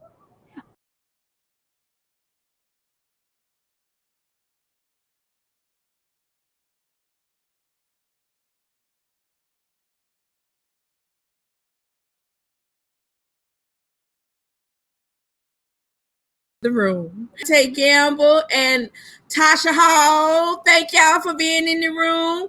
Latasha, make sure you unmute it. There you go. Awesome. Now we can hear you. So before we get started with this amazing panel, I want each of you to introduce yourselves, what you do, how you provide value. And we're going to start with Dr. Norfleet, Shantae Gamble, and Latasha Hall.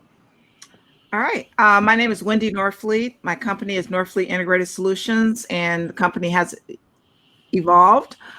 We do business coaching, both for nonprofits and for-profit companies. We've been doing a lot lately with startups, trying to make them successful, especially with minorities. We have a big training and development arm in the company. And we really, one of our, I guess, how we bring value is two things. First of all, we work with people's budget, and not a lot of companies can do that. So if a company comes to me, if we feel that we can really help them, and that's the key, we don't take everyone. We will ask them, what can you afford? And we will truly work. We have enough partners that we usually can get some things donated. And so we truly work with them and to make them successful. That's awesome. Shantae Gamble, introduction, please. Can't hear you.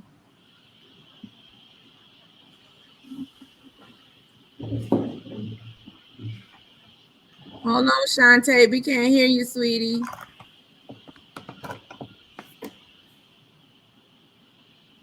She's on mute.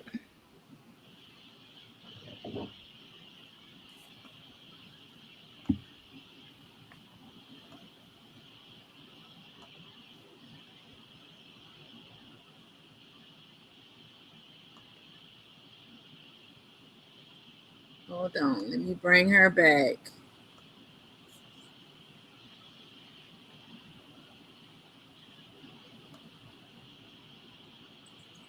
Okay.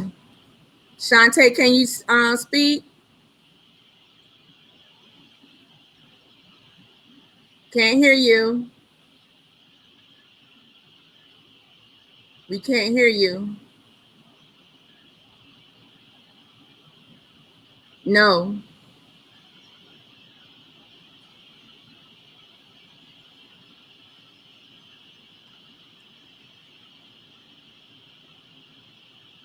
Tasha, go ahead. Latasha Hall, go ahead and introduce yourself while Shantae works on her sound. Good afternoon. I am Latasha Hall. I'm the broker owner of Powerhouse Realty located in Jacksonville, Florida. This year will be my 19th year in real estate, and I got into real estate mainly as a mechanism to help promote minority homeownership. As we know, minorities are way behind the threshold when it comes to homeownership. So I've made it my mission to go out and educate and empower the community, because once we're educated, then, and armed with the tools, we know what it takes in order to make it to the next level. For me, it's not only about just getting into the home, it's about keeping your home. Anybody will give you a loan, but I teach you the steps that you need to do. We talk about budgeting, we talk about financing, we talk about just because the lender gave you an approval letter for $300,000, that may not fit into your lifestyle. So I'm definitely honored to be here on the panel this morning, and look forward to gaining a lot more information than I've already gained since we've been on the call. Awesome. Thank you. All right. Last but not least, Shantae, are you able to, can we hear you? Can you guys hear me now? Yes, she's in the house. That's what I'm talking about. I got to make sure she could hear, because this is a new. Hey, y'all. Well, I always like to start with that. Hey, y'all. I'm Shantae Gamble. I'm the founder of Women Empowering Change, a nonprofit here in Houston, Texas, dedicated to empowering leaders, whether you're in the home or in the workplace or on your own business. I also organize and run Mixed Talk Media, which is both magazine and radio. And you have a show every week. Tell us about your show real quick. I want to spotlight that. I'm so excited. Thank you so much, Shantae. Yes, my show is Courageous Conversations.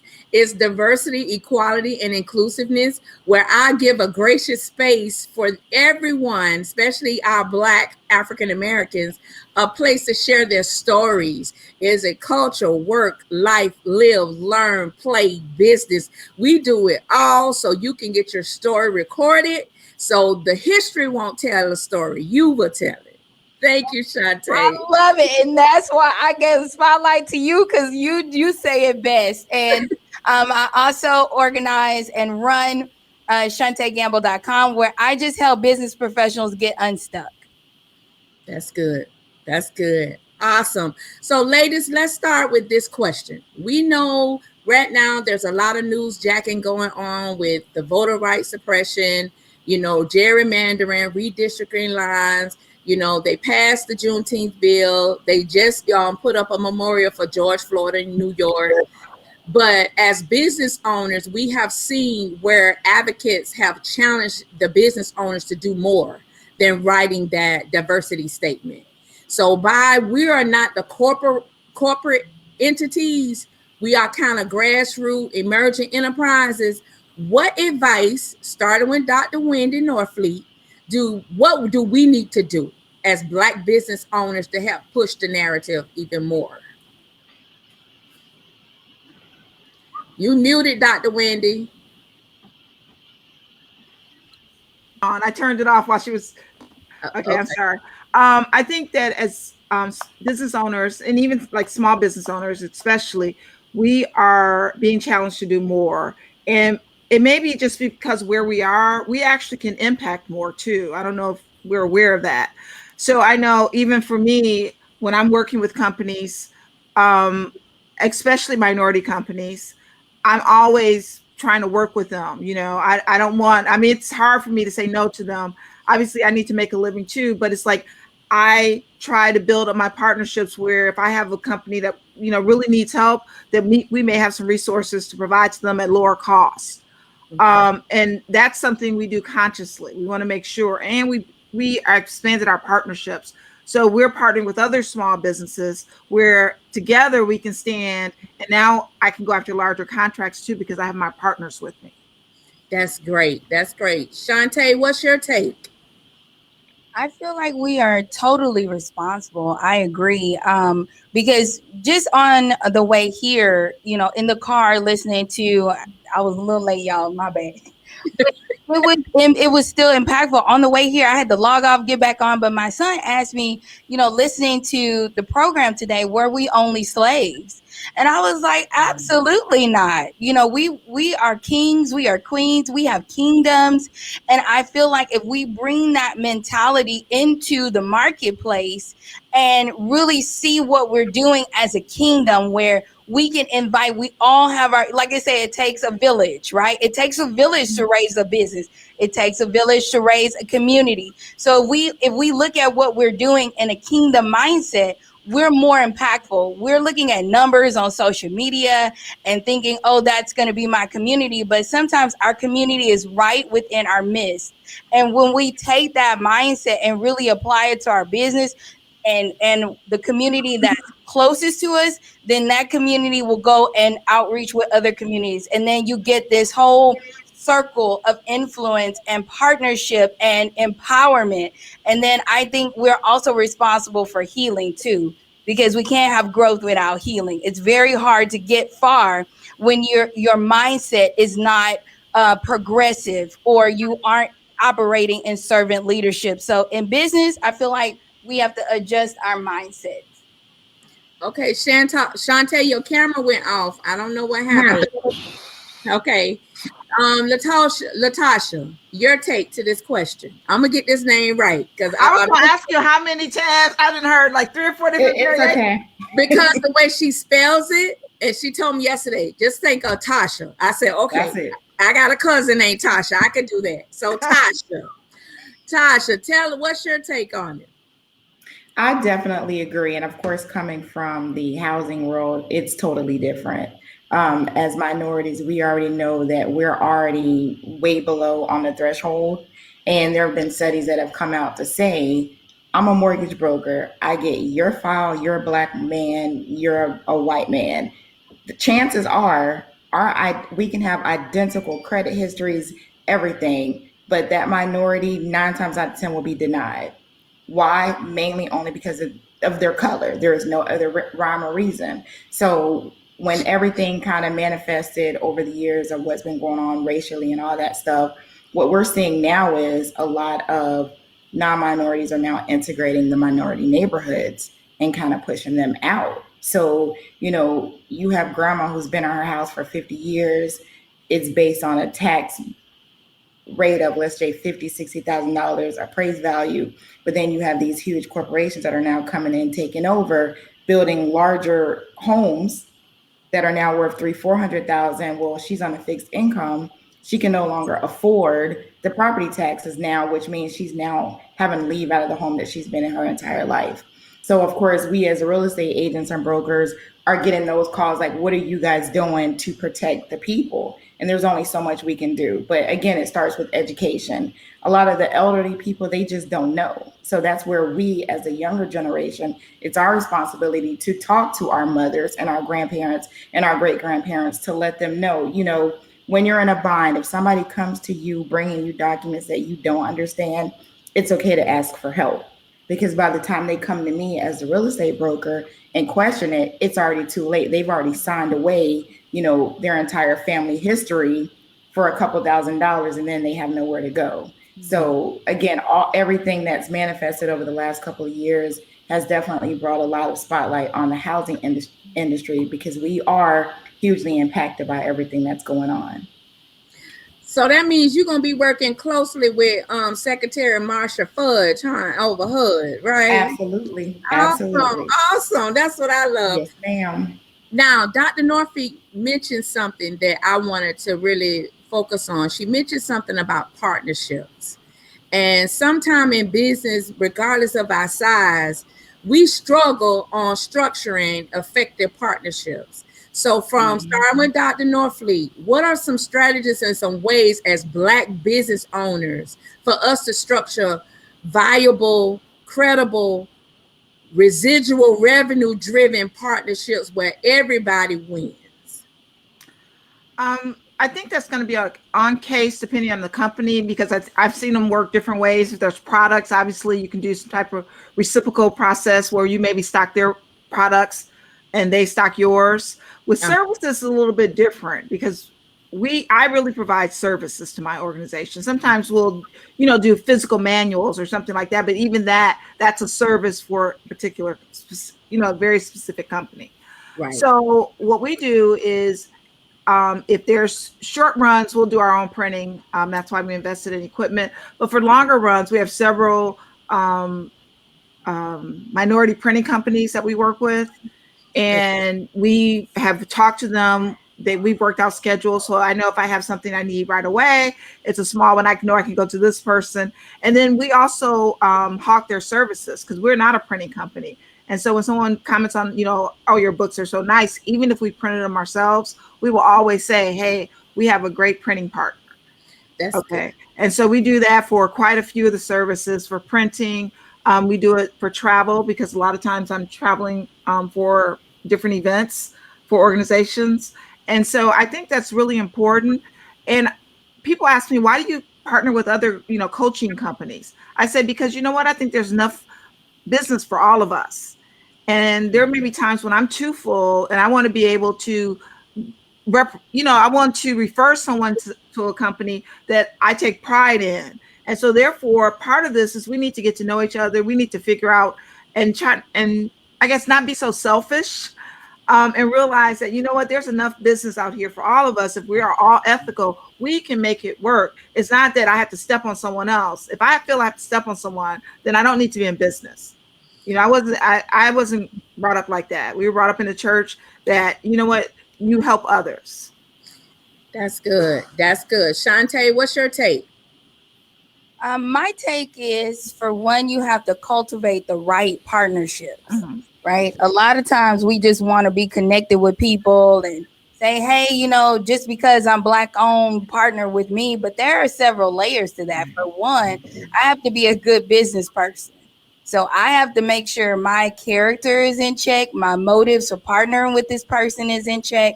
And then what we have to offer, even if it's different, it's in alignment with the purpose of the assignment of whatever your business is doing at that moment. So for one, you have to get down to, is this the right partnership? Again, we're in that culture of a lot. A lot. I'm working with this and this and this, but you can be working with an unnamed company or business person, totally, obscure, to the world and have the best partnership than trying to go for some mega, million, billion follower person. So it just, what are our motives? Do we have good business character? And are we in alignment? Are we actually even reciprocal? Because if we can't cross promote or support each other, then what are we doing business for? Why are we connected? So I think a lot of it boils down to the principles of business. So if you could be great in what you do, and I could want to partner with you all day long, but if we can't sit and get along long enough to cultivate a business plan or figure out how we're going to do business together, we don't need to do business together.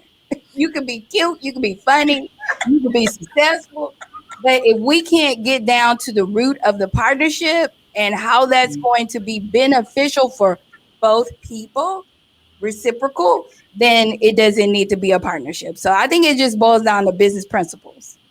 That's good. That's good. All right, Tasha, what's your take? I think Shantae pretty much covered it all. She's pretty much said everything that I was thinking, because you do get those calls just because you are a minority business owner that we automatically should partner with you or work with you because you're also a minority. But I think what a lot of people fail to realize, and I've experienced this several times as a realtor, so we get calls from everybody, contractors, the home inspectors, lenders, builders, credit repair companies. And when they do a disservice to that client that we refer them to, they're not looking at that company that I sent them to. They're looking at Ms. Hall. You sent me to this person, so now I want to sever the relationship that I have with you because they made me upset. So me personally, I'm going to vet you.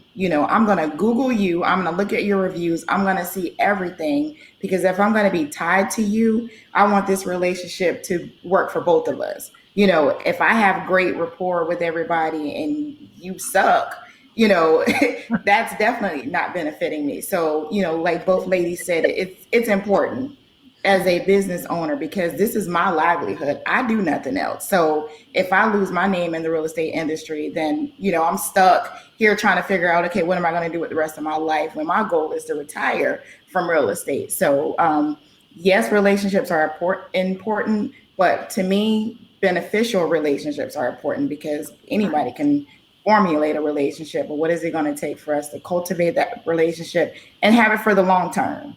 So like I tell people, don't get mad when I don't respond to you.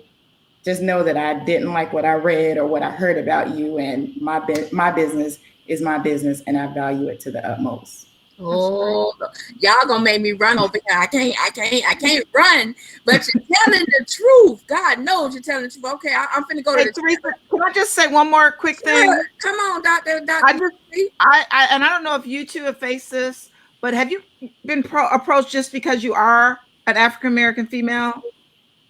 For people who are looking for that partnership, that name, and some from larger companies also. And so absolutely, you have to be really leery of those, because a lot of times people want either your contacts and or they want to be connected with you just because they have bigger opportunity, but they're not really trying to partner with you. Especially on that minority contracting and all that right. Status. They want you. You're that Black female. You can get me more jobs, but I'm not going to pay you your worth. Correct. So, all right. Just wanted to see if I was the only one. I definitely experienced that. And, I made I changed my mindset too. Is, when I got back into business this time around, I said, I don't mind being a platform, because not everybody, can be a platform. When you think about cheerleading, you got the bottom row. That's the support, right? Everybody can't be at the quote unquote bottom. Right. And I had to learn that just because people want to be connected to me, that doesn't make it a right connection. So no, right. And I said, this time around, just like you, Ms. Hall, I'm going to vet you. If you say you're a speaker, I'm gonna look. What are you speaking about? If you're, that's right. You know what I mean? Like, what are you posting about? Does your personal page and your business page coincide? Like, what's really going on? But, it's a mindset shift that we have to have as business owners to say no. That's good. That is real good. I'm finna jump to the chat and then we're gonna keep this conversation going because it's getting good. What can a small business upstarts? Wait a minute. Chef Ty, what you saying? What can a small business upstarts do to make their business a focal point in their respective industries? Anybody can start off. I'm gonna go with Dr. Go ahead, Shantae. So if I'm understanding the question, can you repeat it one more time, just so I make sure I'm answering Let right? me make sure I'm reading this right. It say, what can small business upstarts or startups do to make their business a focal point in their respected industry? Consistency. First of all, you got to go all the way back to your purpose. What is your business purpose? Then from purpose, you can function. And when we function from a place of purpose, it's just going to bring the spotlight. I'm just going to use an analogy. Right now, I'm sitting in front of two lights because I'm operating in purpose. And we can translate that into the community. So if you want to be respected or known or recognized or well established, then you have to operate from a place of purpose. Know what you're doing, know why you're doing it, and know how to do it. Those are three different components. Then once you master that, consistently showing up as that business professional with outstanding character, not to say you can be perfect, but consistency is the key. And when you keep showing up, you're doing events, you're going there, you're going here, you're making network connections, and you're consistently being a business person that other people would want to connect with, is going to naturally just kind of make you a staple in your industry. That's a good answer. Tasha, what's your take on the question? I think I've seen this. I've had friends who've done it too. When you're new in business, it takes time. And I think a lot of people are impatient. We're in this microwave society world where we want it now. I just started my business yesterday and my goal is to make, $500,000. Here we are 45 days in and I've made nothing. But what are you doing to make money? You got a lot of people that are watching people, and social media, I tell people it's funny because on social media, you can be anybody you want to be. And the only people who know the reality is the people who know you in real life. Yeah. So I have had friends that have come into the real estate industry, and they'll get so discouraged. Well, I'm watching this, this person over here, and they're saying they made, $100,000 in real estate this month, and just going on and on and on. And in the back of my mind, I'm like, I know this girl. She is not even making $5,000 a month in real estate. Don't let what you think other people are doing influence your mindset, because then that's when they'll get discouraged. Well, I had this goal and I didn't make the money, but here this person is over here. No, they're not. They're faking the funk. They're giving you that illusion that they are. But again, this is social media. Like Facebook, I stroll through it and I laugh more than anything at the posts that I see people saying and commenting. And, right now I can log in and say I'm in Hawaii, land on the beach, put up me a virtual background, and who would ever know the truth except for the people that are here with me. So just be true to yourself, and just know that it takes time. The money will come. If your passion is there and the drive is there, the money will ultimately come. That's what I always say. That's good, Tasha. All right, Dr. Wendy, what's your take? I agree with both of the speakers. Also, it makes me think of, and if you can't tell, we grew up in the church, a little older. That's what a lot of people had. That was their outlet. And so, but I always remember that you can't really look at your competition. Even if you both started on the same day, you really have to look at yourself, because that person, and like Latasha just said, they may be portraying one thing, but even if it's true, you're not walking in their shoes. And I started with someone who's no longer in business. We started our companies within the same month. He had a phenomenal start. Come to find out, he had a lot of money behind him. All my money was mine. Okay. And so he had a great start. He was really out there. And then the money went away. And he did some few little unethical things. And so he's no longer in business. And so you can't really compare yourself to others. You need to stand firm in your values and your faith and march on. And when it's your time, it will be your time. But I do agree, you cannot give up too soon, because I know a lot of people, and I didn't make hardly any money the first year. But that's okay. My business plan, it said that. You know what I mean? I'm like, I know, because that first year is really hard for people. But thank God I've recovered, and things are better. It's not exactly where I want to be, but I can sustain myself and my family. That's great. That's a good answer. Now, Dr. Wendy said something about those illegal business practices, because we need to hit on this. We need to hit on this as Black business owners, because we good being hustling and doing all this old crazy stuff, hollering about they won't give me no contract, but you're not registered with the state. Ladies, let's talk about this, especially when we talked about the question earlier about reciprocity building partnerships. Do you vet individuals before you do business or get in a partnership with them? Make sure they're legit. I do. For partnerships, anybody I'm going to build a relationship, I don't do it for clients because they have to pay deposits. I don't really care. Right. But I do it for any type of relationships or anything that my name is going to be connected to theirs. Mm-hmm. Because just like Latasha had mentioned before, a lot of times they look at you. When I refer my clients to somebody, or I say, hey, my partner is going to take care because we don't have the bandwidth right now, I have to be confident that that person is going to step up to the plate. And so I'm going to tell you, thankfully, Florida is a sunshine state. You can find out all kind of information about companies here. Yeah. So that's one thing I would recommend people to do their due diligence when they're connecting their name to someone else's. That's good. Shantae, what's your take?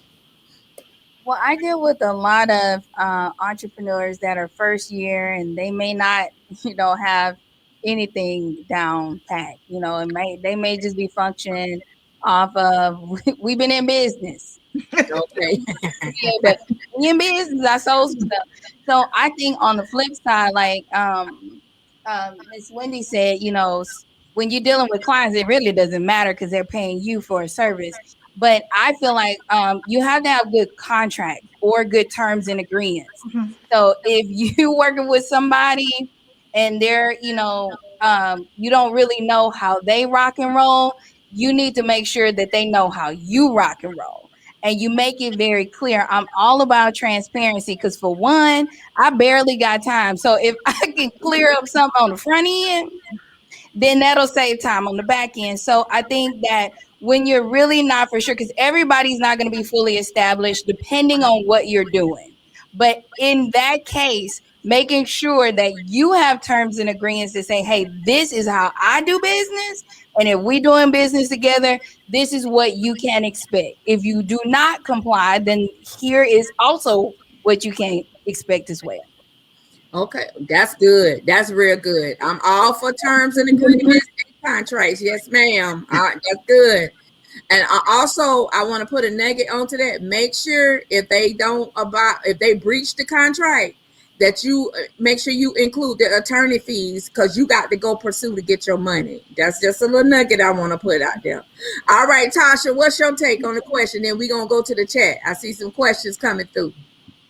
So my industry, of course, is a little different. So if I do anything that is illegal, my license is gone. If I do business with someone that, like a lender, now if I don't know about it, that's one thing. If they're over here doing something, they have this side deal going on with the buyer, and I'm not privy to that information, that's one thing. But if I sit there and I agree to do some illegalness, like, oh yeah, we're going to fabricate some tax returns or some bank statements and things, which I have seen it happen in the industry, outside of this industry. I'm amazed at the things that, again, I see on social media when people are making these posts in these groups. Like recently when the PPP funding was coming out, you had people literally posting, hey, I make tax returns, I make bank statements. And I'm thinking in the back of my mind, who in their right mind is going to pay somebody for this? Number one, who is going to be bold enough to turn this into the IRS? because they will find you. Yeah. I'm sure y'all have seen all the cases of these people that have been arrested for PPP fraud. But if you're running your business legitimately the way we're supposed to, you're going to be able to go out and apply for funding and, you know, get grants and everything that you need to sustain your business. So for me, it's I can't jeopardize it. There is no in between in real estate for me. It's either legal or it's illegal. If it's in between, I'm out. You know, if your business runs in between, we're not going to do business together. Again, this is what I do. I want to retire from this in the next 10 years. So until then, I will continue to do what I do. And, you know, like we've said throughout the whole entire process, when you're running your business the way it's supposed to be running, when you're running it ethically, you know, the money is coming. You know, God didn't put me into this real estate world just because. I got into this to make a difference, to help people. Most of us do not spend $200,000-$300,000 in our lifetime on just frivolous things. So when it comes to home ownership, you're entrusting me as a real estate broker to have your best interests at hand, because it's a house, it's not shoes. You can't return it once it's done. So I just have to make sure that I'm staying up on all the rules and regulations. Laws are constantly changing. So I need to do business with people that are like me, that are making sure that they're going to be following everything to a T. Because as we already know, as minorities, we don't get a second chance. We mess up, that's it. So again, it's very important. And hopefully, prayerfully, we'll all continue to do business together, because we all have the same mindset. We're in this to help people and, you know, not try to get over. That's great. That's great. All right. Questions in the chat. Which is more valuable, time or skill? And how do you deal with individuals who don't seem to understand what your worth is? All right, Chef Ty, that's a good question right there. So let's start with Shantae. What is most valuable, time or skill?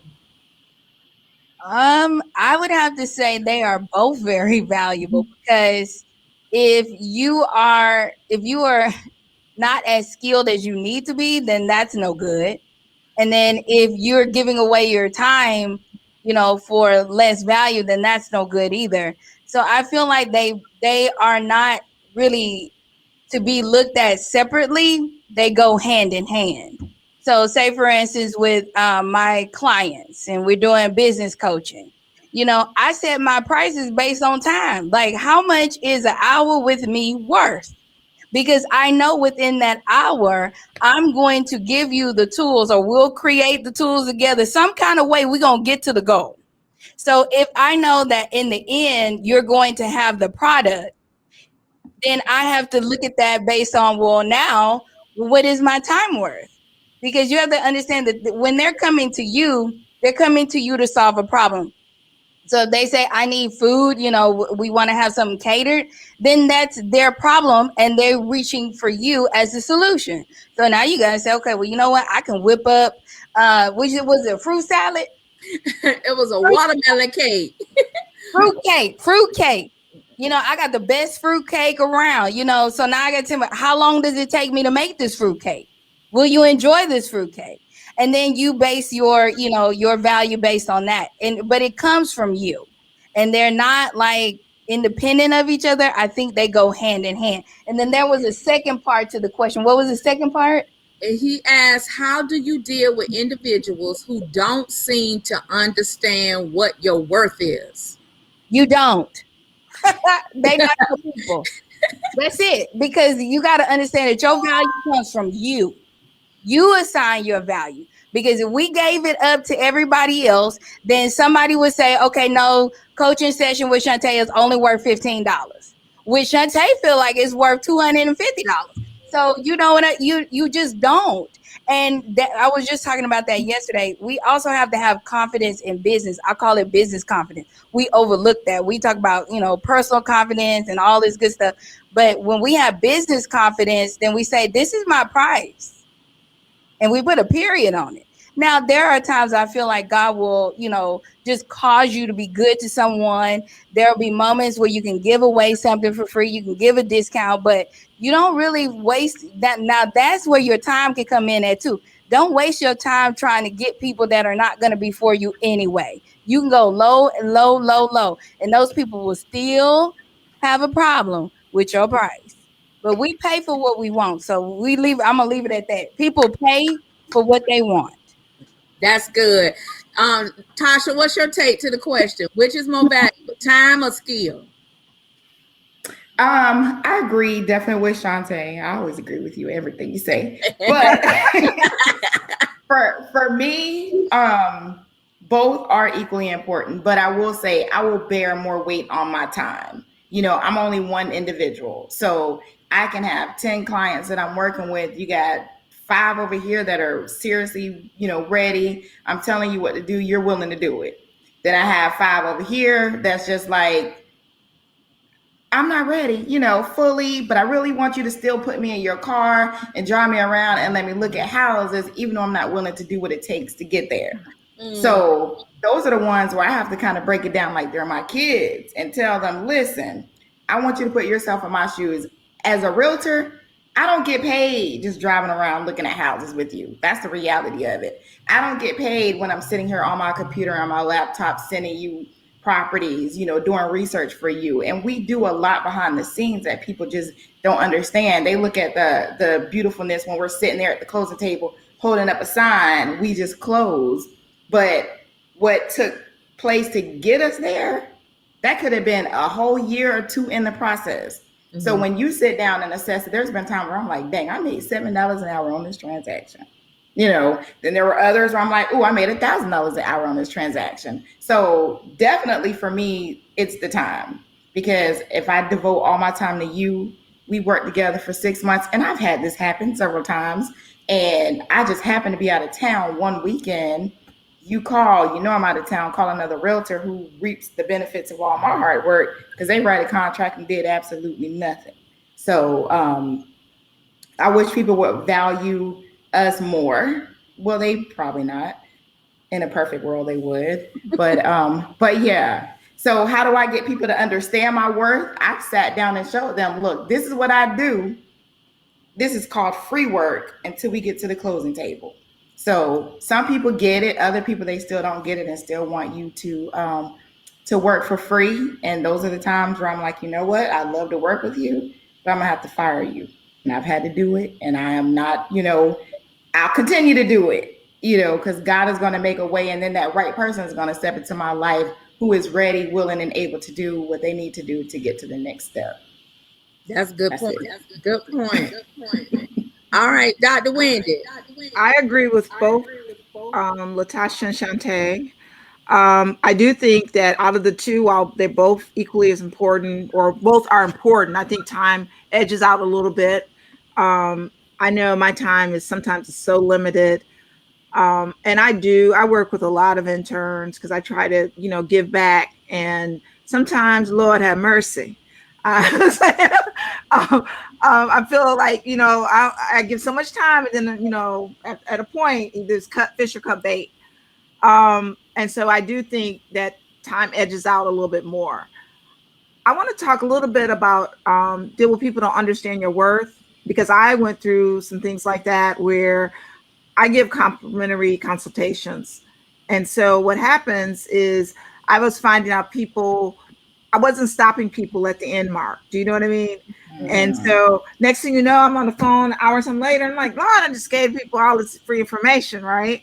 Mm-hmm. So now I limit it to 20 minutes and I let them know. I resume and I say, this is, you know, thank you for signing up for a free consultation. Consultations are approximately 20 minutes.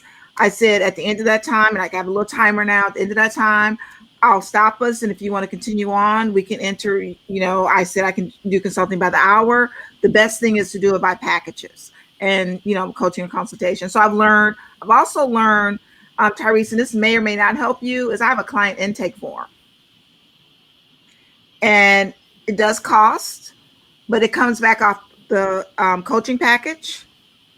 And so, but I found out that this is a way for me to kind of fish or cut bait. Are they serious, or are they still looking for free stuff? And since I've employed that has been awesome. That's good. That's good. I love all y'all answers, but I got one for all of y'all.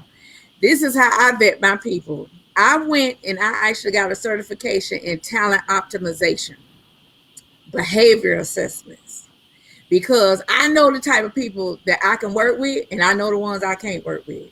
And that time and that skill, I'm like, Tasha, it's time for me. So what I do is I say, hi. I said, thank you for reaching out for a consultation with me, but I need you to complete this 6-minute survey for me. So for them, it's a survey. But for me, it's telling me how you are, how I need to act with you. What's your behavior? So if you know you either you're a maverick where you very adventurous and you all over the place and you creative, or you strategic, just like me, because I took the test. So I know who I am. I'm very strategic, organized, structured. Then you got the ones that are operators. You got the operators, them the ones like Dr. Wendy said, you got to give a lot. You got to kind of groom them and like Toya, let me ride you around in my car and show you how. No, we not having that. So when I instituted that tool, that 6-minute test, and I give them the benefit of the doubt and we'll interview and we'll talk, but mine is 15 minutes. And I got my Zoom set up for 15 minutes and it clicks and go out by itself. Well, I don't want mine to go off quiet because I've signed some people on based on that, coming back and saying, okay, our 20 minutes together is up. So you may learn from that and keep it on if you want to keep them on. That depends, because it depends on what goes on that 15-minute conversation. Right. Now, there's some I don't ask if you want to be my client. I don't want them. And I do vet. Right. Yes. Everybody that comes to you is not for you. Now, right. I will say what may work good for him is a deposit. That will also eliminate people that are not ready to pay your full worth. So even if it's like 50% or whatever you feel most comfortable, just to weed people out, but a deposit that is non-refundable. There we go. Definitely weed out people that are not serious. And I've even worked with personal chefs where it's incremental. So, a little bit up front, a little bit closer to, and then the rest after. But I think definitely deposits that are non-refundable will definitely weed out some people as well. That's awesome. That's good. That's good. So, but hold on. Oh, Chef Ty he said, I agree. Thank you guys for your responses. He said, oh, I do 50% upfront before any work is started. It's stated on my contract. That's what I'm talking about. That's what I'm talking about. Lord, mom and daddy gifts rubbing off on the son. Yes. So before we go, my last question, and then I want each of you to give an actionable plan or steps for our Black business owners. We got some college students that's in the chat. One of my interns, Raji, he is a CEO while attending Berkeley. My other one, she's in opera, entertainment. So I want to make sure you all give them actionable steps and advice for them. But my last question, fee or free? What do you give away for free? And what is a mandatory fee? Y'all smiling. All right, Tasha, let's go. I think I'm the easiest one. So when it comes to buyers, because I'm paid by the seller. So when it comes to buyers, all my services are free to you ultimately. Sellers, on the other hand, they pay me a commission. So my business is a little different. I can't charge a fee up front. Sellers, if I'm going to market your home, I could charge you a marketing fee up front and things like that. But for buyers, we working on the honor system. We working on the fact that hopefully you will continue to work with me as your real estate agent, because if not, I'm not getting paid. That is the only downside about the real estate industry. We are 100% commission based. And I tell people this up front, just to let you know, hey, if we work together for 120 hours and you don't buy anything, I've literally just wasted 120 hours of my life that I could have devoted to somebody else. And that's why I always make sure people are ready, that they're going to follow the steps that I give to them. Most of them do go into a drip email campaign. I can't babysit. My kids are all grown, so I can't babysit grown people. So when you know you're ready, then you're going to come back to me and say, you know what, Ms. Hall, I'm ready to take the necessary steps to get to homeownership. So ultimately, I'm free for now. I'm going to come up with a way to make myself not free, but for now, I'm free. All right. Shantae. Okay, so I had a little personal like tiff with free because when I did business the first time around, I just literally undervalued myself and it wasn't other people's fault. So I think free or fee, I think you have to use discernment to decide which one because there are sometimes you will charge a fee for something you will give away for free. So I just feel like for one, you have to really get down to like, why are you really giving that away for free? Are you afraid that people won't pay for it? Because if that's the case, then it need to have a fee. But there are certain things like when you're in business and you're starting off, you can scale or you can give away free when you buy something like buy one, get one free. It's not really free when you think about it, but it sounds good because at some point we've already paid for the free item. So I think when free doesn't cost you your livelihood and you don't have any peace about it, it should not be free. It should be for a fee. I know that's right. All right, Dr. Wendy. I think free can be used as a tool to get further business. And just because I do business coaching and training and development, like recently I was at the Small Business Leadership Conference, I spoke. Okay, that actually costed me because they still charge the speakers, small fee, but they charge the speakers. But I got quite a bit of business out of it. And so I think sometimes free, you got to layer because you want to get, especially as a business coach, I want to get better known. So I have to attend events where I'm speaking. Those are oftentimes free.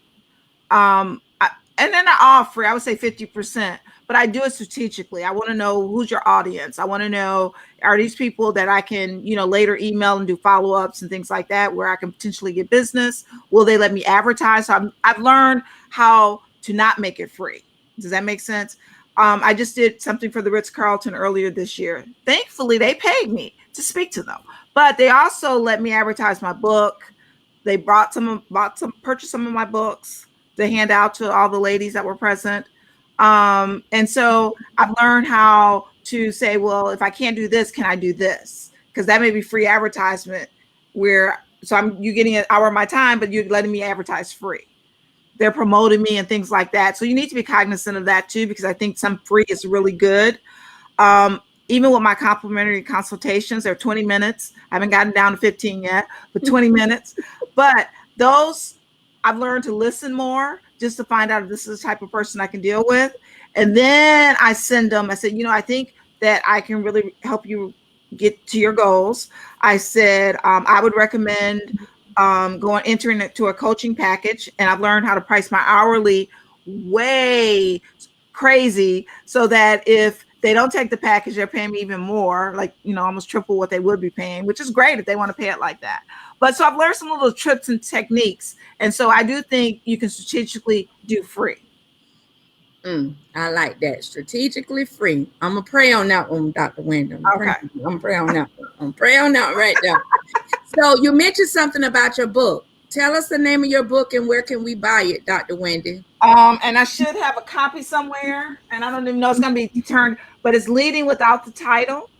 The second one will be coming out later at the beginning of fall, but it's on Amazon, Leading Without the Title. And that's really important to me. I do a lot with young people, even new entrepreneurs that they've never been a leader before. And so sometimes you got to start with yourself. You can't be trying to lead everybody else and you haven't checked yourself yet. That's good. All right, Shantae Gamble, any products, any services, any events going on? Let's give a shout out before we close out this beautiful panel.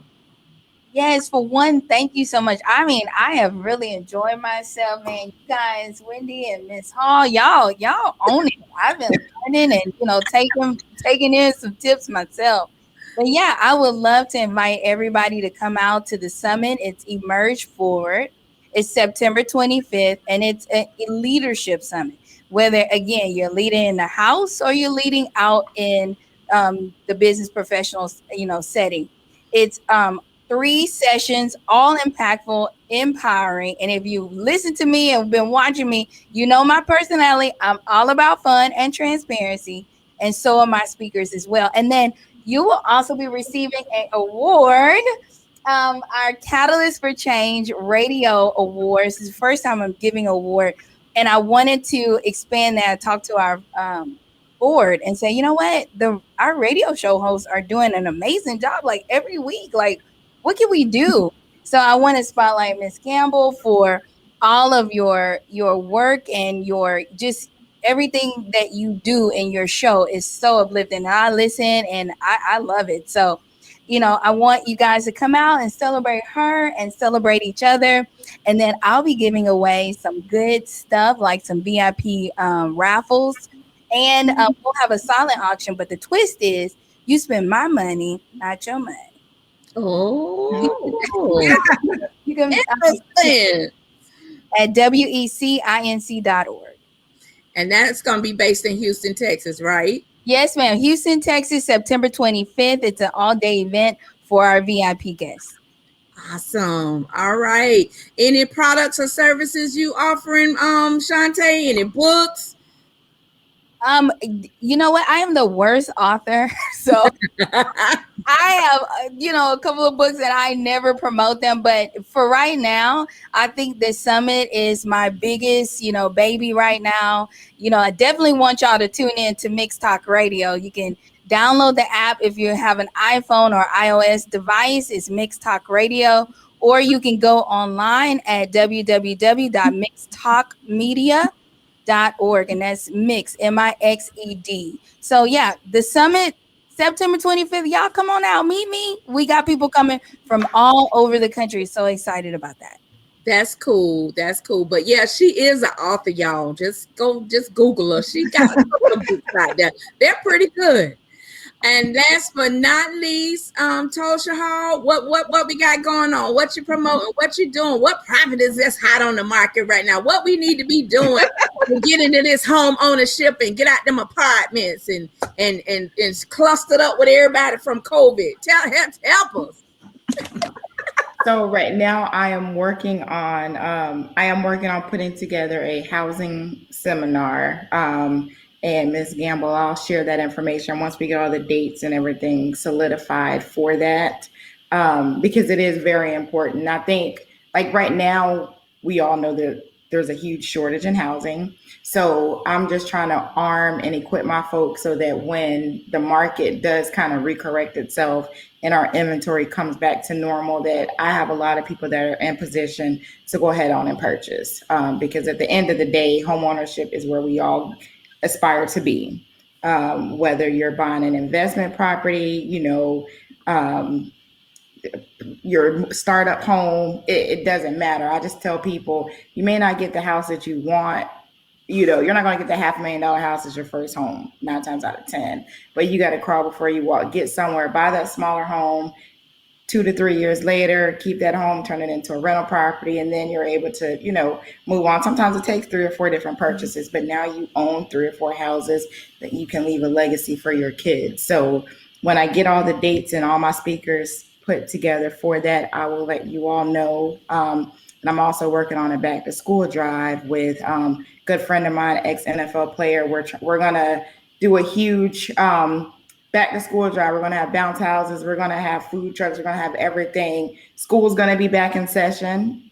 Sadly, there's still a lot of people that have not, gone back to work, even though everybody under the sun is hiring. But we want to be able to help those that may need school supplies for their children. We're going to have like a mini job fair. Literally, we had this conversation last night, so we have no details, but it's coming. I'll enlist your help, Ms. Gamble, of getting all the marketing, everything out there. But that's going to be huge. Definitely excited about that. Just kind of get out in the community and give back. That's what his whole thing is. He wants to give back and hopefully incorporate, I might pick up some buyers just from that session. So excited about that. So we will be sharing that once we get everything, more dates and everything solidified, and we'll be looking for sponsors for that. And that's pretty much it. It's truly been a pleasure to be on this morning with you ladies and everybody that has already been on the panel.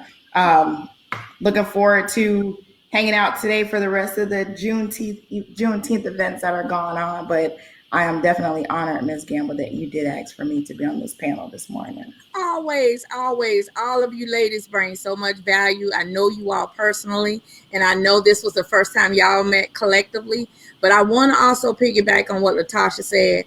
For our African Americans, please work on your credit. Get your credit straight.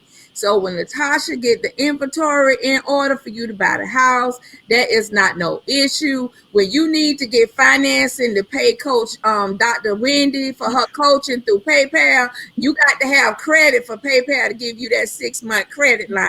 Please get your credit in order. So if Shantae got emerge for a summit event and you can't afford the ticket, the hotel, at least you can get a credit card so you can go fly to Texas.